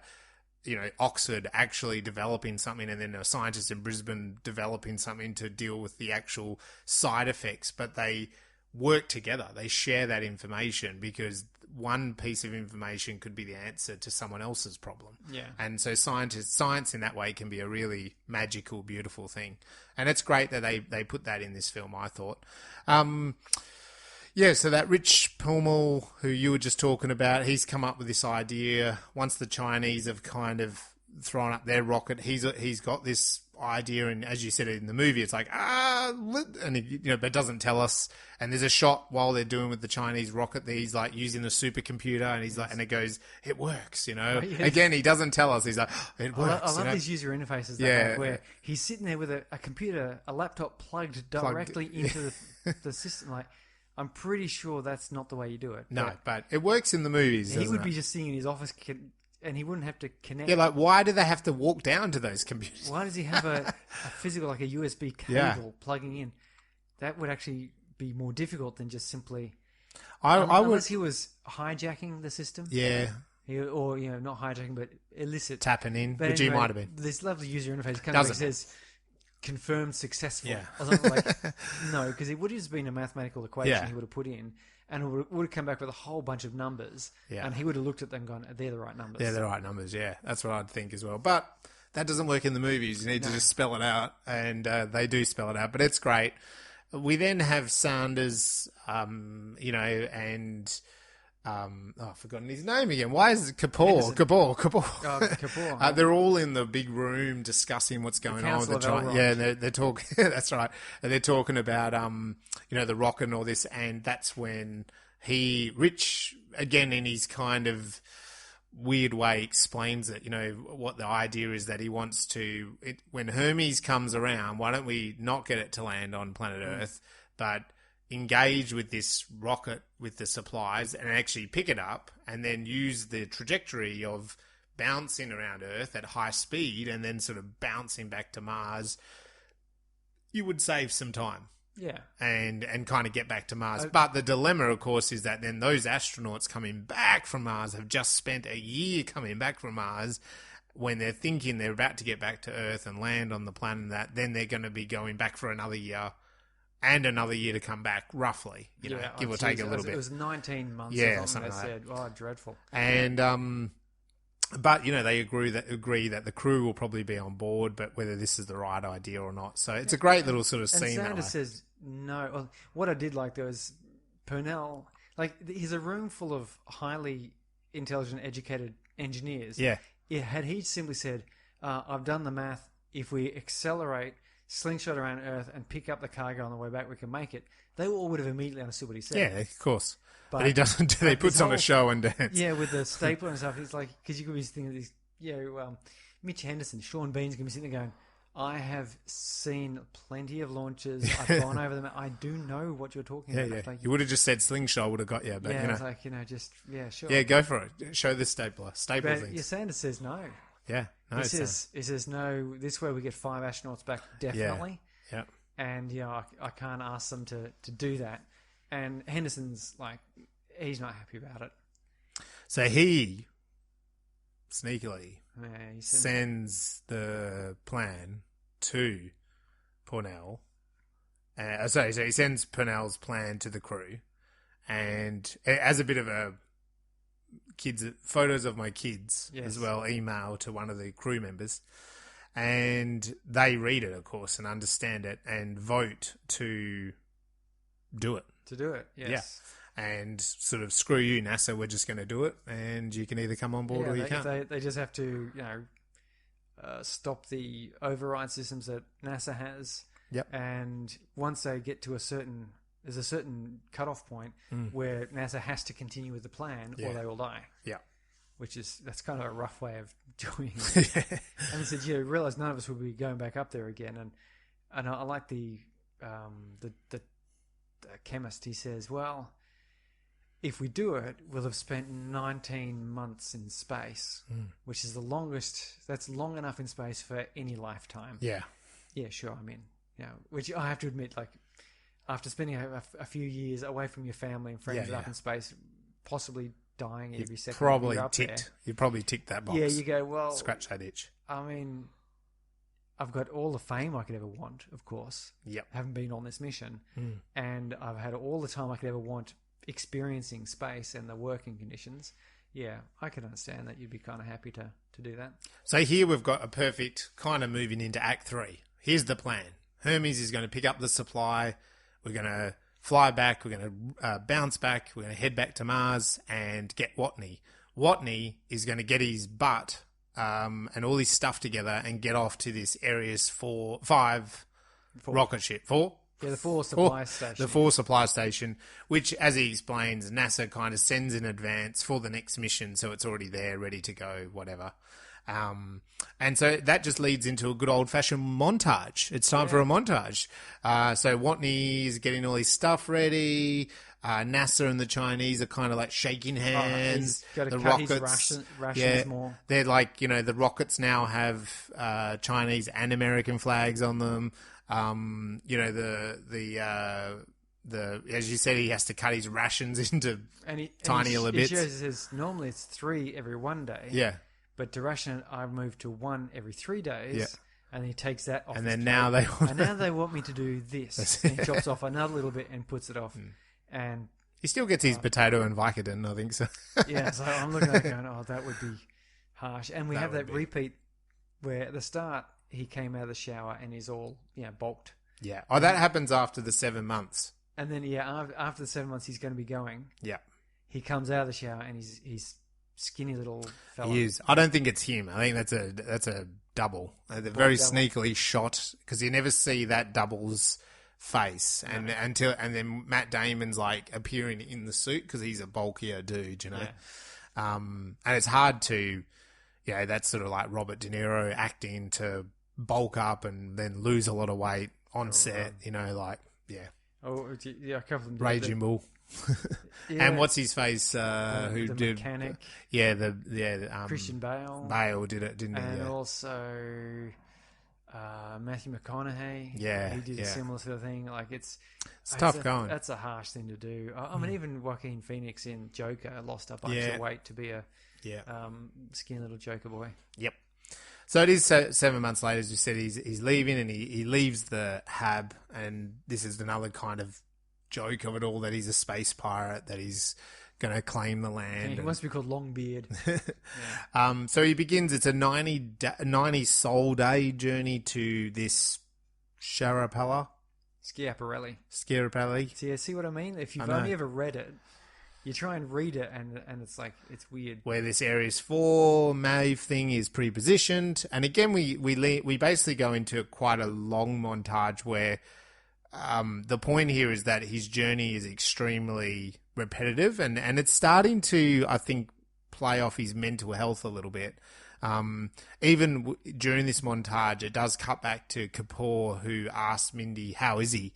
And she's like, oh, he does his daytime driving and he charges up the solar panels, has a rest and has a little sleep. And then he's like, no, but how is he? Oh, he wants us to call him a pirate. Yeah, Longbeard. Captain Longbeard. And then he's like, okay. He goes, oh, well, actually, because it's currently covered by maritime law. Yeah, he's explaining it to us. But it is a repetitive montage where he's kind of doing this same thing over and over and over, where he's driving solar panels, sleeping. Have you ever crossed the Nullarbor by... No, I haven't actually, no. I will one day, but I did that as a kid back in 84 or whatever it was. So we had an old Kingswood, which is... classic for crossing the Nullarbor. It's dreadful. It had no air conditioning, and we were going across before Christmas. So it wasn't the fullest heat of summer, but it wasn't a cool time. Still pretty hot, yeah. And it took 4 or 5 days driving. Oh my God, that was like that. We just sit there for 8 hours of the day just watching a dead arrow straight road disappear off into the horizon. Desert. Yeah. Because isn't it like the longest, straightest road in the world or something? Yeah, something like that. Something like that, yeah. I mean, as far as it's got the longest straights parts, because obviously the transcontinental highways of the United States are similar Yeah, sized. yeah. And I'm sure there are people there. But the big difference is the Nullarbor is there's nothing there. Yeah, isn't it? Yeah. So the central US, you've got a bit of like the Arizona desert, whatever. But for the most part, there's kind of farming communities and things. And you see farms and bits and pieces around the place. I'm sure you can choose routes like going through Utah and stuff, which aren't like that.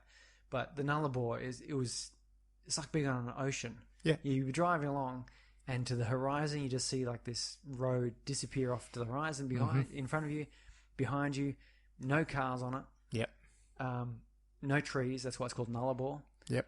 And it'll have a sign, last fuel for 250 kilometers coming up, and so you sort of need to get that and then you'll see a speck appear, and then a car, and you go, oh, was it a car? Is it because this is all the entertainment you've got? Is it? Yeah. Ooh, look at that! It's a truck.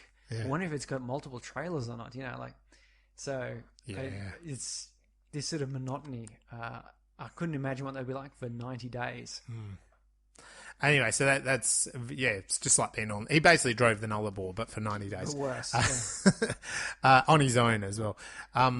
The Maeve ship he needs to get back on Earth, they explain that it needs to be lightened, and it's quite extreme lightening. They want to pull out all this different stuff. I think it's 5,000 kilograms or something they have to get rid of. And including the roof, and then they're like, so what are you planning? Put that plastic and gaffer tape back on the roof again. Yes. Sorry. Which is quite hilarious. So they kind of joke about how bad of a plan this is in a way, I think. And how dangerous it's probably going to be. You're going to shoot a man into space with no... His response is, are you fucking kidding me? Yeah. Does he mean it as, are you fucking kidding me? Or is it, are you fucking kidding me? Yeah. And they've decided to go for the first one. Yeah. And I think, Mark Watney at one point says, you're going to send me up into space in a convertible. Yeah. Which, it's pretty cool. The crew talk about, like, the last maneuvers, like, to get him and what the plan it will be. This is kind of intercut back on Earth with, there starts to be large crowds of people watching in public spaces like Times Square in New York and other places. Newscasters talk about what's about to happen. It's all going to be broadcast live. Are we going to get this man off Mars? And NASA explains, there's a kind of a nice little bit of exposition here that by the time on Earth we get the message that he's okay, it would have already happened. Yeah, it's 12 minutes to get a message there, 12 minutes to come back. So in that time, we will know whether it worked or not, but we won't know. Yeah, so they're on their own. Yeah, so it's cool. It's a cool way of like raising the stakes. Like they're just on their own now. We can't do anything. Because all up until now, we've had them going through all of the processes, and I say in the book it goes, even more to show that they've got warehouses with people mocking up what to do, like over and over and over again until they know exactly each movement that has to be made, how long it takes, and when they should do it, how he should do it. Everything is mapped out. So that trip that he does is, and the modifications he makes and the equipment he carries, he hasn't had to come up with all of that. It's been teams of people doing trial and error over and over and over again to get it. So that's why it works. Yeah.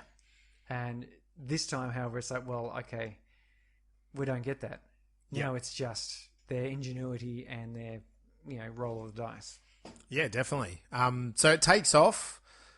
His convertible is rocketed into space. Yep. The plastic sheeting doesn't last as well this time. Yeah. And the gaffer tape. It just doesn't last as well as a rocket taken off at, I think they said, is it 12 Gs or something as well? He'll hit 12 Gs. He'll hit 12. Oh yeah, okay. The gaffer tape's the gaffer tape's still there, but the plastic's ripped off. So it doesn't go too well, and it actually fails to reach the required speed and then therefore height that they needed to get to kind of then pick him up. At first, it seemed like, he's going to be coming in at 12 kilometers an hour or something like that. And they're like, that's doable, no worries. And then they realize that, no, he's actually way off course. He's too far away. And so then the commander, he actually says to the commander, let me do the Iron Man suit thing. And they're like, no, it's too far. You'll just blow off. That's crazy. It is totally crazy. But she has the idea that they could maneuver the Hermes closer to him. Yeah. But just kind of destroying half the ship, half of Hermes. Well, the first thing is if we narrow our approach, then we'll come in close to within, 260 meters. So then we're closer to him. Into a zero contact, I think they said. But our speed differential would be like, they said, we wanted about 6 meters per second. I could do up to 11, but that'd be like hitting a car. Yeah. And, I could try to make that work. Yeah. And they said that they're going to come in at 60 meters per second, like 6 times higher. Yeah. Like, I don't know, what's that, 240 kilometers per hour difference. Yeah, Like, it's just nuts. Yeah. Like, it's not going to work. But so she says, there's a let's get us in there. Yeah. And then we'll solve that problem. Solve it. And then we'll figure out how we're going to slow down. Yeah, that's what I was going to say. It's a nice thing, isn't it? She's like, we've got 39 minutes to then solve that problem. Yeah. They come flying in. They do their kind of maneuver into him. And with that, during that time, she does come up with this idea of blowing up a part of the ship to evacuate all the air. And that kind of blowing up would cause a break-in. It would force the ship to break, right? Yeah, like the air coming in would stop it. Iron Man, except for the spaceship instead of the spacesuit. Yes, and so they get the chemist to build a bomb, and there's all this kind of, again, joking about, bombs aren't that great in space. NASA's not that keen on fire in space. And they did this horrible thing, of course, because we know that 2 of the people on board are a couple. Yes. Or have become a couple. Yeah, and they have to separate with this bomb. And he's got to go on the outside, and he plants the bomb, and another way, it's beeping. Yeah. He's on his way back, and he's like, and you're going, he's just going to stumble, he's going to get knocked and fly off into space, because we know Mark Watney, like, to finish this film, Mark Watney's going to survive. Yeah. But he doesn't have to survive. No, and they've already set it up such that he's got someone to lose. Yeah. And so I remember watching that going, oh, geez, did they... Ooh. Yeah, that's why this whole end sequence is just so good. Yes. So they do all that and they blow it, but they're suddenly, after even that, they realise that they're still a bit too far. Yeah, their closing distance is still about 40 metres short or so. So Captain goes out in... I love those kind of suit things. Again, they're a bit reminiscent of the alien... But she goes out and it's the good old tether and he's getting out closer and closer to Watney. He's just floating around in space and he really wants to do his Iron Man thing. She's like, no, let me get to you. I can get rid of the tether and then we can kind of manage maybe to get back, which is extremely dangerous because if they float off too far, those suits aren't going to jet them back too much. And the tether runs out, of course. Great moment. The rolling cable comes to an end. How many films do that? And again, building that tension. And he's within fingertips, really. I mean, in the ridiculousness of space, he's too far. He can't just jump, and she can't just jump if she leaves the tether, and with that, he does do the Iron Man thing, and he just goes spinning around at first, doesn't he, within the little cab. He bounces around so they're like a balloon that's been burst. But then he kind of gets it, and he comes fanging up, and he actually kind of goes past her, and then gets a bit caught in the cables, and it's a great thing of, I mean, maybe a rock climbing film does it as well, where it's like kind of like, trying to grab the rope, and if you don't hold the rope, you're going to fall to your death, right? Yeah. And so he's like grabbing the rope, and it's getting all twisted up, but he can't hold it properly, and they kind of get closer and closer, and they're spinning around, and then they get close enough, and again, even him, like he grapples her suit, like he really holds on to like kind of like this cable thing, doesn't he? And you don't know it until they just get that nice little hug, a little cuddle, and it's like together. And he's holding on then, he's holding on then, and the captain and him have a kind of moment. It's not romantic, but we did it. I'm glad to see you back here. Yeah, him and the crew are reunited, and they fang it back to Earth. Basically, it's full steam back to Earth. Yeah, we do get a nice, finish off where we sort of recap what each of the characters are doing as they're launching the next Ares mission. So we know, okay, Ares missions weren't cancelled, so that's kind of cool. And, we go from Sol 428 or whatever it was. Yeah. Now this is day 1. Yeah. And he's sitting there sort of drinking a cup of coffee. You can see he's really enjoying it. Yeah. He's appreciating these things in life now. Yep. And he goes into a classroom and answers a few frequently asked questions. And he used that line where he says, it's a matter of solving one problem and then you solve the next and you keep going. And if you solve enough of them, you survive. Yeah, you do.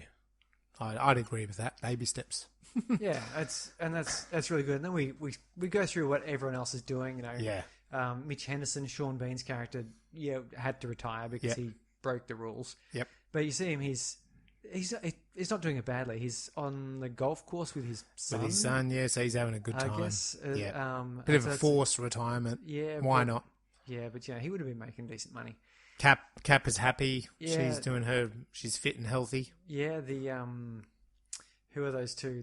The two lovers that you thought were going to die. Got the bubby. They've got a bubby. They got a bubby. And Michael Pena, Martin, is back home with 4 kids, kind of idea. Yeah, and then he's back off, isn't he? He's going on the next mission. Oh, jeez. And the German chemist fellow is there with his massive family. Yeah, as well, yeah. And he seems quite happily not going off again. And he's watching the telly. They're all sort of watching the climax of it going to take off again. And that's a really that's nice... the end. It really rounds off nicely. Where you get that sort of feeling of, that's nice. Yes, it does. So, that is the end of the story, end of the narrative. We'll get stuck into some science in a moment.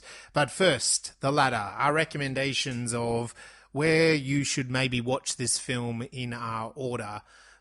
Have you got it on your list, Surrey? Where are you putting it? Right between The Discovery and Passengers. Beautiful. I think it feels that way. Like The Discovery is more that psychological sort of thing. It's a bit grimmer. But Passengers is similar in a way, but it resolves differently. Yeah. And it's just it's a really nice sandwich in there. It's up the top there, around Snowpiercer platform, sort of territory. Yeah, definitely. It's a great science fiction movie because there's a lot of science, but it's still in a fictional. What if it's not? We're not being lectured about anything. Yep. We've great characters. We've got enough action, thrills. It's very well balanced in that sense. And so I put it in between those two films, just to ease you on in. Yeah, definitely. Yeah, I'm a bit the same. It's quite high up on my list. I've got it at number 13.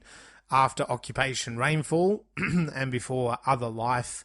For me, we've talked about it a fair bit with that narrative, but it's such a solid narrative structure. It really follows those ticks and boxes. I feel it's a great example for writers of throwing everything at a character in a plausible situation for this character. So I just loved it. And as he says, we're going to science the shit out of it. They do. They really do. And I like what you said earlier about showing scientists in a bit of a different way, and... they weren't evil. They weren't scheming. No, it's just them being using science to solve problems. Hey, I'm an 80s kid. I grew up with MacGyver. This is a version of MacGyver. This is... The Martian. The MacGyver Martian. Martian? The Martians. So, I really liked it. Let us know what you thought, but on your ladder, if you're following along at home, and where you would place The Martian. Is it high up for you? Do you think people should watch it early on in their science fiction viewing, or should it drop down, or is it one of Ridley Scott's best films? Let us know. Talk to us. So, Surrey, seeing how it does focus on so many different factors of science, I really do wonder, what the hell are you going to focus on? Well, I had a look at a bunch of stuff, so I managed to talk about hexadecimal in there, which is kind of cool. Yeah. Because we do have to wrap up the episode at some point. Yes, I've got a big list here, so I was just going to... There's a couple I'll just quickly... I'll just get a coffee. ...mention because they're always interesting. So they mentioned the gravity assist slingshot. It's used in so many sci-fi. It is. Well, it is. And the question, of course, is how does that really work? Yeah. I'm not going to go into too much detail, but... The short answer is when you fall towards a planet, you get faster. Mm-hmm. But the thing is, when you go past it, you start falling away from it, but you're still falling towards it. And so whatever speed you gain as you approach, you lose when you leave. So how do you slingshot? Yeah. The answer is it's orbiting the sun. So what you're doing, if you'd imagine, is this big, heavy mass with a gravity circling along around the sun, effectively going in a straight line for the size. We're talking about the size and scale here. Yeah. And so if you fall towards it, that means you speed up, you get caught in its gravity, and it is moving in its orbit. And so when you leave, you lose the velocity from initially falling in by leaving. So there's no net benefit there, but you gain by being dragged along as it goes around the sun. Yeah, right. Okay, So, yeah, I get you. So you can increase your velocity by about 0.6 times. So your Interesting. initial velocity plus 0.6 times that again. And would that remain as they travelled then back to Mars, or does it decrease? No, it would stay. It would because, all things being equal, because you're in a vacuum. Yeah, right. And this comes with this concept of escape velocity, because this one confused me, because they mentioned escape velocity here with his rocket getting off. Yeah. And you think, if you have enough, like if you've got a ladder, for example, or an elevator, let's call it a ladder, and you're climbing up it, if the ladder was long enough and you had enough air and so forth, you could eventually climb away from Earth so far that Earth's gravity would never be able to pull you back again. Right. Yeah. But that's because you're incrementally adding an amount of force moving you away from the Earth. Yep. The question is, if you were to jump off the Earth, Yep. how hard and fast would you have to be able to jump? Because that's only one bang of force, which gives you a certain speed. How fast would you have to jump in order to such that you jumped out of the atmosphere and off into space, never to return? Yeah. The answer is 11 kilometers a second, which is incredibly fast. Yeah. So rockets, of course, do the ladder approach. They're just constantly applying a lot of thrust, but they do get you up fast enough such that when they run out of fuel, they've accelerated you up high enough that you're far enough away from the gravity that you don't need to be traveling at 40,000 kilometers per hour or whatever that equates to. You only need to be going about 10,000 or so. Yeah. But then it runs out of fuel, but that should be enough then that you will leave and you'll go to the moon, for example. You won't fall back down.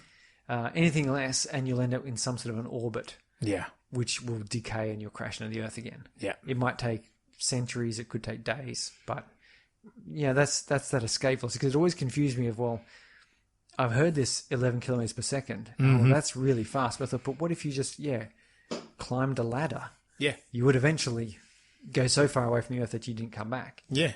And that's because you are incrementally adding the total amount of energy you've added to get that far away would be the same as if you compressed all that energy down to jumping off the Earth to get you that far. Of course, you'd turn into some sort of spaghetti pancake if you were able to accelerate from 0 to 40,000 kilometers per hour. But anyway, rockets do it over time as well. Yep. We could talk about soil bacteria and plant growth. I found a nice study on that, but I won't go into that. The plutonium thermal generator, which is the radioisotope thermal generator, the RTG, that he digs up. And it's really interesting because the question is... The heater. Yeah, he uses it as a heater. And what it is, it's first put into action in 1957, so it's not brand new. But it's a very ingenious way of doing things. So if you have an electric thermometer... I'm sure you've seen a digital thermometer. It's got like a little metal bulb thing. You stick it in and then numbers turn up there.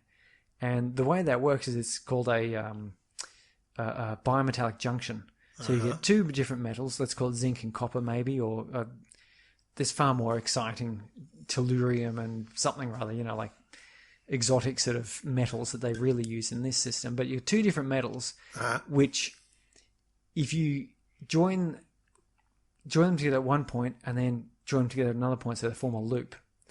You stick one bit, you get it's hot, it makes the electrons of one metal excite more or faster than the other ones, and so you get a voltage there.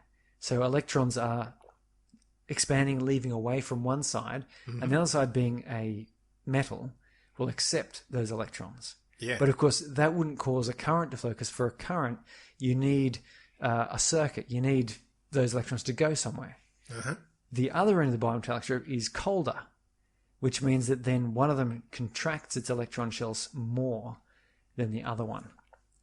And they're inverse. So the one that expands faster also contracts faster. Yeah, right. Which means, so you put it in the hot end, so the thermometer, you poke the thermometer in, and of course the end that you're holding, that you're taking the reading from, is cooler. Because you stick it into hot water, then it's only about, say 20 degrees or something in your hand. There's a temperature difference, electrons can flow, and the rate at which they flow will tell you the temperature that's proportional to the temperature. So imagine then if you, instead of having like a little digital display which read numbers out, let's say you just put that a wire off to a light bulb or something you wanted to power, like a spaceship. And then you stuck the temperature thermometer into a chunk of radioactive plutonium, which is subcritical, so it's decaying and getting very hot. So you've got a very hot power source, which is going to stay hot. Plutonium-238 it's got a half-life of about 87 years or so. So over the course of about 100 years, you'll lose about, much of it, about 20% or so of your power. But what it means is then you've got a thermometer, hot end in one end, the other end sticks out into space, which is cold. So you get electricity flowing. You stick enough of these thermometers in, then you actually get a meaningful amount of current. And the RTGs that they sort of do, say typically somewhere around 400 or 500 watts. So they're not massive power generators. A couple of AA batteries will probably do as well, or better. You can do it with your AA's better, but they will last for tens of years, decades. Yeah, right. Yeah, like I said, so the one that he dug up was plutonium.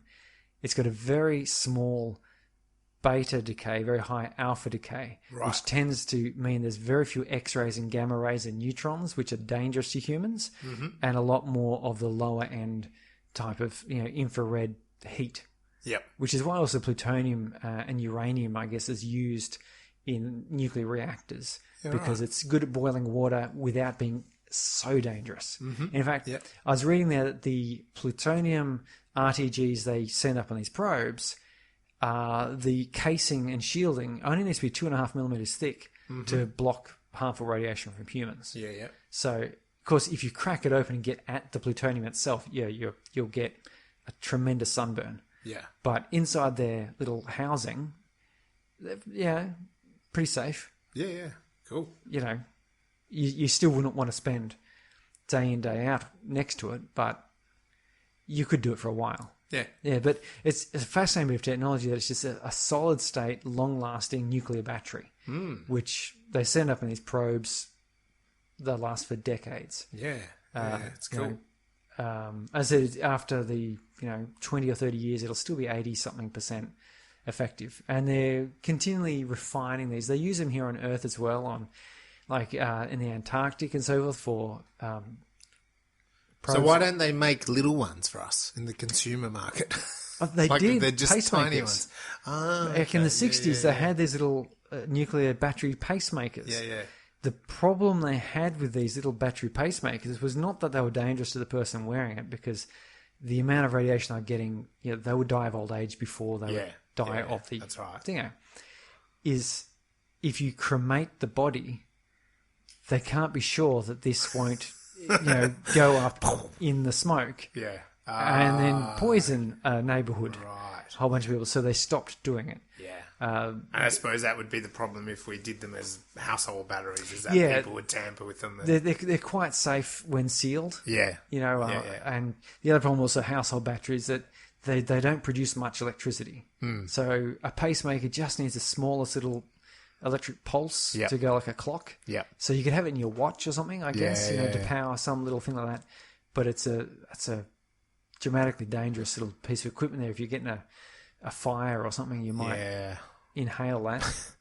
And we can get the same effect with safe I was just thinking, because you're saying like the shelf life, so instead of us constantly buying batteries, the shelf life of something could be a lifetime, this is somewhat how you could use a geothermal energy. For example, you stick a whole bunch of these thermocouples in the ground, but it's more efficient to boil water. Yeah. You get more energy out because they're not super efficient. Yep. But they are really good for spaceships because they don't need much power and they last a long time. And it doesn't matter if there's a radioactive leak. Yeah. You know, you're not killing anyone. Yeah. In space. In space, no one can hear your robots scream.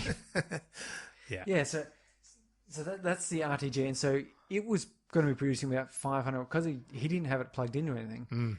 In the book, he sets it up like a heater. Yep. You get about 500 or 600 watts of heat coming out of that. Yeah. Which, when it's in an insulated cabin, a small cabin like that, is enough to sort of slowly raise the temperature up. He had to run pipes and do a bit of cooling and get the balance right. They didn't bother going into that in the movie because it's just boring. wrap it in a thermo blanket. Yeah, he's just put it in a gold blanket. It's fine. There's also calories. I'm not going to go into calories, except one thing to note of calories, and I really liked it in this, is his weight loss. Yeah. Because there's a lot of confusion around calories. Yep. And you'll get all sorts of things, but Newton, Isaac Newton, we've all heard of him. He came up with these principles, which we refer to as laws, but of course in science we don't really have laws. We just have extremely well-developed theories that so far explain things well enough that you can't disprove them or come up with a way it stops them. Yeah. His law of thermodynamics would say that if you have a hot thing, like if you put an ice cube in a hot glass of water, you're not going to freeze that hot glass of water. The ice cube is not going to get bigger. It's going to get small. It's going to melt. At the same time, the hot cup of water is not going to get hotter. You can't make a hot cup of water hotter by putting an ice cube in it. No. And you can't make an ice cube colder by putting an ice cube in hot water. Yes. So the energy balance determines the end equilibrium state. Yep. So if you're eating a certain amount of food and you're exerting a certain amount of energy, then you'll come to an equilibrium state. So he is eating over 1,500 calories. A grown person of his size, being quite active, would be using 2,500. So he's got a deficit of 1,000, which means that his body and his activity would reduce slowly down to the point where, since he didn't reduce his activity level, his body reduced. So if he reduced his activity level to such that he was basically lying in bed not moving, 1,500 calories, he'd lose a little bit of weight, but he would come to equilibrium okay. But because he was being very active, he had maybe 1,000 calorie a day deficit. Given that there's 9 calories per gram of fat, you do the division, you find out he's losing half a kilo a week. And sure enough, by the end of the thing, he's gone from quite a buff and bulky sort of healthy, happy looking dude down to someone who's skinny and bony. And this is the undeniable reality that we try to ignore. We seem to think that when it comes to food, the laws of thermodynamics don't apply to us. So we tend to go, I'm gaining weight, but I'm not eating much food. Sorry. Newton would argue with you and say, you are clearly eating enough food to gain weight. Yes. That could be because you are unconsciously eating more than you think, or that you're doing far less activity than you think. In any case, that balance is there. And it shows it nicely in this film that, high activity levels, and this is why also when they say to lose weight, exercise, eat less. That's exactly what Mark Watney did. You don't want to go to that level because you'll hurt yourself. You only want to... But the thing is, you'll always reach an equilibrium. So if you cut out 500 calories a day, but don't change your activity level, you'll lose weight until you are now... on that level. At whatever that level is. You'll stop losing weight at that point. So again, people complain, I went on this diet, I've cut down my food, but I've hit this plateau, I just can't budge it. And he said, well, that's because that's your equilibrium at this moment in time. So you got to change something else again. If you want to be smaller, then you either have to increase the amount of activity you do, which is often actually very difficult because we usually do as much activity as we need to. Or you've got to consume fewer calories. Eat a potato and like a finger of bread a day, and you will lose weight. But anyway, I just that was an interesting Yeah, it was, wasn't it? Interesting demonstration of the second law of thermodynamics that we love to live in. And I do it myself too. I'm not some holier than thou person. I rationalize and tell myself logically, this must be the case, that I am obviously eating more and doing less than what I think. Yes. It doesn't help me that much. No. Because it's still a case of, well, I don't know what to do or how to do more and eat less. Or, you cook your nice fresh bread and you just go, I've got to have another slice. And that puts you out of your equilibrium, right? Yeah, I know. Or it's raining, freezing cold weather and you don't want to get on your bike and go for a bike ride. And so you do less tricks are. And it also demonstrates that the main time when people change body composition is when they change large amounts of their lifestyle. Yeah. So often people, they move out of home. Yep. They gain weight or they lose weight. Yeah. They traveling. They move in with a partner, they gain weight or lose weight. Yeah. When they're traveling, they either gain weight or lose. Yeah. And different people, some people will jobs eat more as well, when they're change doing jobs. that. Yeah, you're right. So life moments can change a lot of that and stuff. It's often, I reckon, if someone's going to write a quick hack book on how to hack your health, like that, would be coming soon from Surreyhughes. Would be to radically change your life. Yeah, that's it's true. It's very difficult to slowly change it, but if you go, okay, I'm going to move. See you, kids. I'm moving out. Move to a different city. I'm getting a different job. I'm going to start. Yeah. It's something totally radical. Totally flip it on. Because that totally throws off all your habits. Yeah. It destroys all of your routines. You get to establish new ones, and if you're careful, they can be better ones. Yeah. So they could also be worse ones. They could be like Mark Watney went to Mars. Yeah. Big change. I'm sure he learned a lot and grew a lot, but then as it turns out, his body wasted away to just about nothing. So I do really like how they, 7 months later, and then here he is walking out stark naked, and even though it'd obviously been months as well before, there was a real good opportunity for them to demonstrate what you're just talking about. He's on starvation. Yeah, he's he made that point, didn't he? Like we said, the normal ration is 3 of these per day. I'm got to have 1 per 3 days. Yes. And then now they're even saying, get rid of this mouthful. Yeah. And even as he said, he'd run out of sauce and stuff. Like everything has calories, and he was getting less and less. He just couldn't eat anymore, could he? Yeah. There was no opportunity to eat more. His body was eating itself. Yeah. So that's sort of my excellent. And there's so many more things I want to talk about.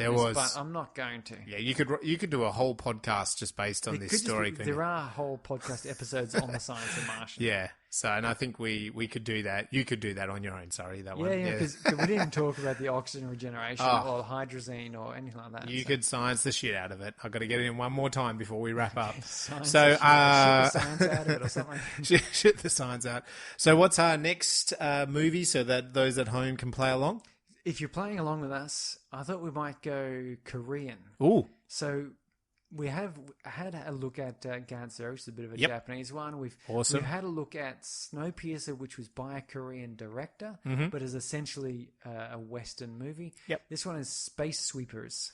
Okay. It's a Korean science fiction film set in space. There are robots. There's junk. It's comedy action. It's not like a comedy, but I think it's like Guardians of the Galaxy, for example. You're not going to call it a comedy, but it was a light-hearted. Yeah. And I believe Space Sweepers, I could be wrong, I have never seen it. I believe Space Sweepers is of that ilk where it is something of a light-hearted space adventure. Space Sweepers. And is it available on Netflix? I'll be watching on Netflix. Okay. I'm sure you can get it at your... No, actually, it's a Netflix original, so you can't You're going to have to get on Netflix. All right, excellent. So that will leave us tonight with The Martian. Let us know what you thought about it, what we've talked about. Hit us up on our socials. You can find us on Twitter, Instagram, and Facebook. And spacebrains.com.au. Here's the new website. Check out the festival. If you've got a science fiction film that meets one of those categories, submit now or start planning and creating. We'd love to see your ideas. You can go and look at our episodes. You've got 12 months to learn how to use a camera, how to write a script, chuck together some actors, get things going. It only has to be 5 minutes long. How hard can it possibly be, Mark? How hard can it be to make a 5-minute movie? It's really, really hard, actually. I think it probably is. But yeah, you can get out there and make something if you really want to. We'd love to see it. And we look forward to your submissions and also what you think about the podcast. I will catch you next time. See ya. Bye-bye.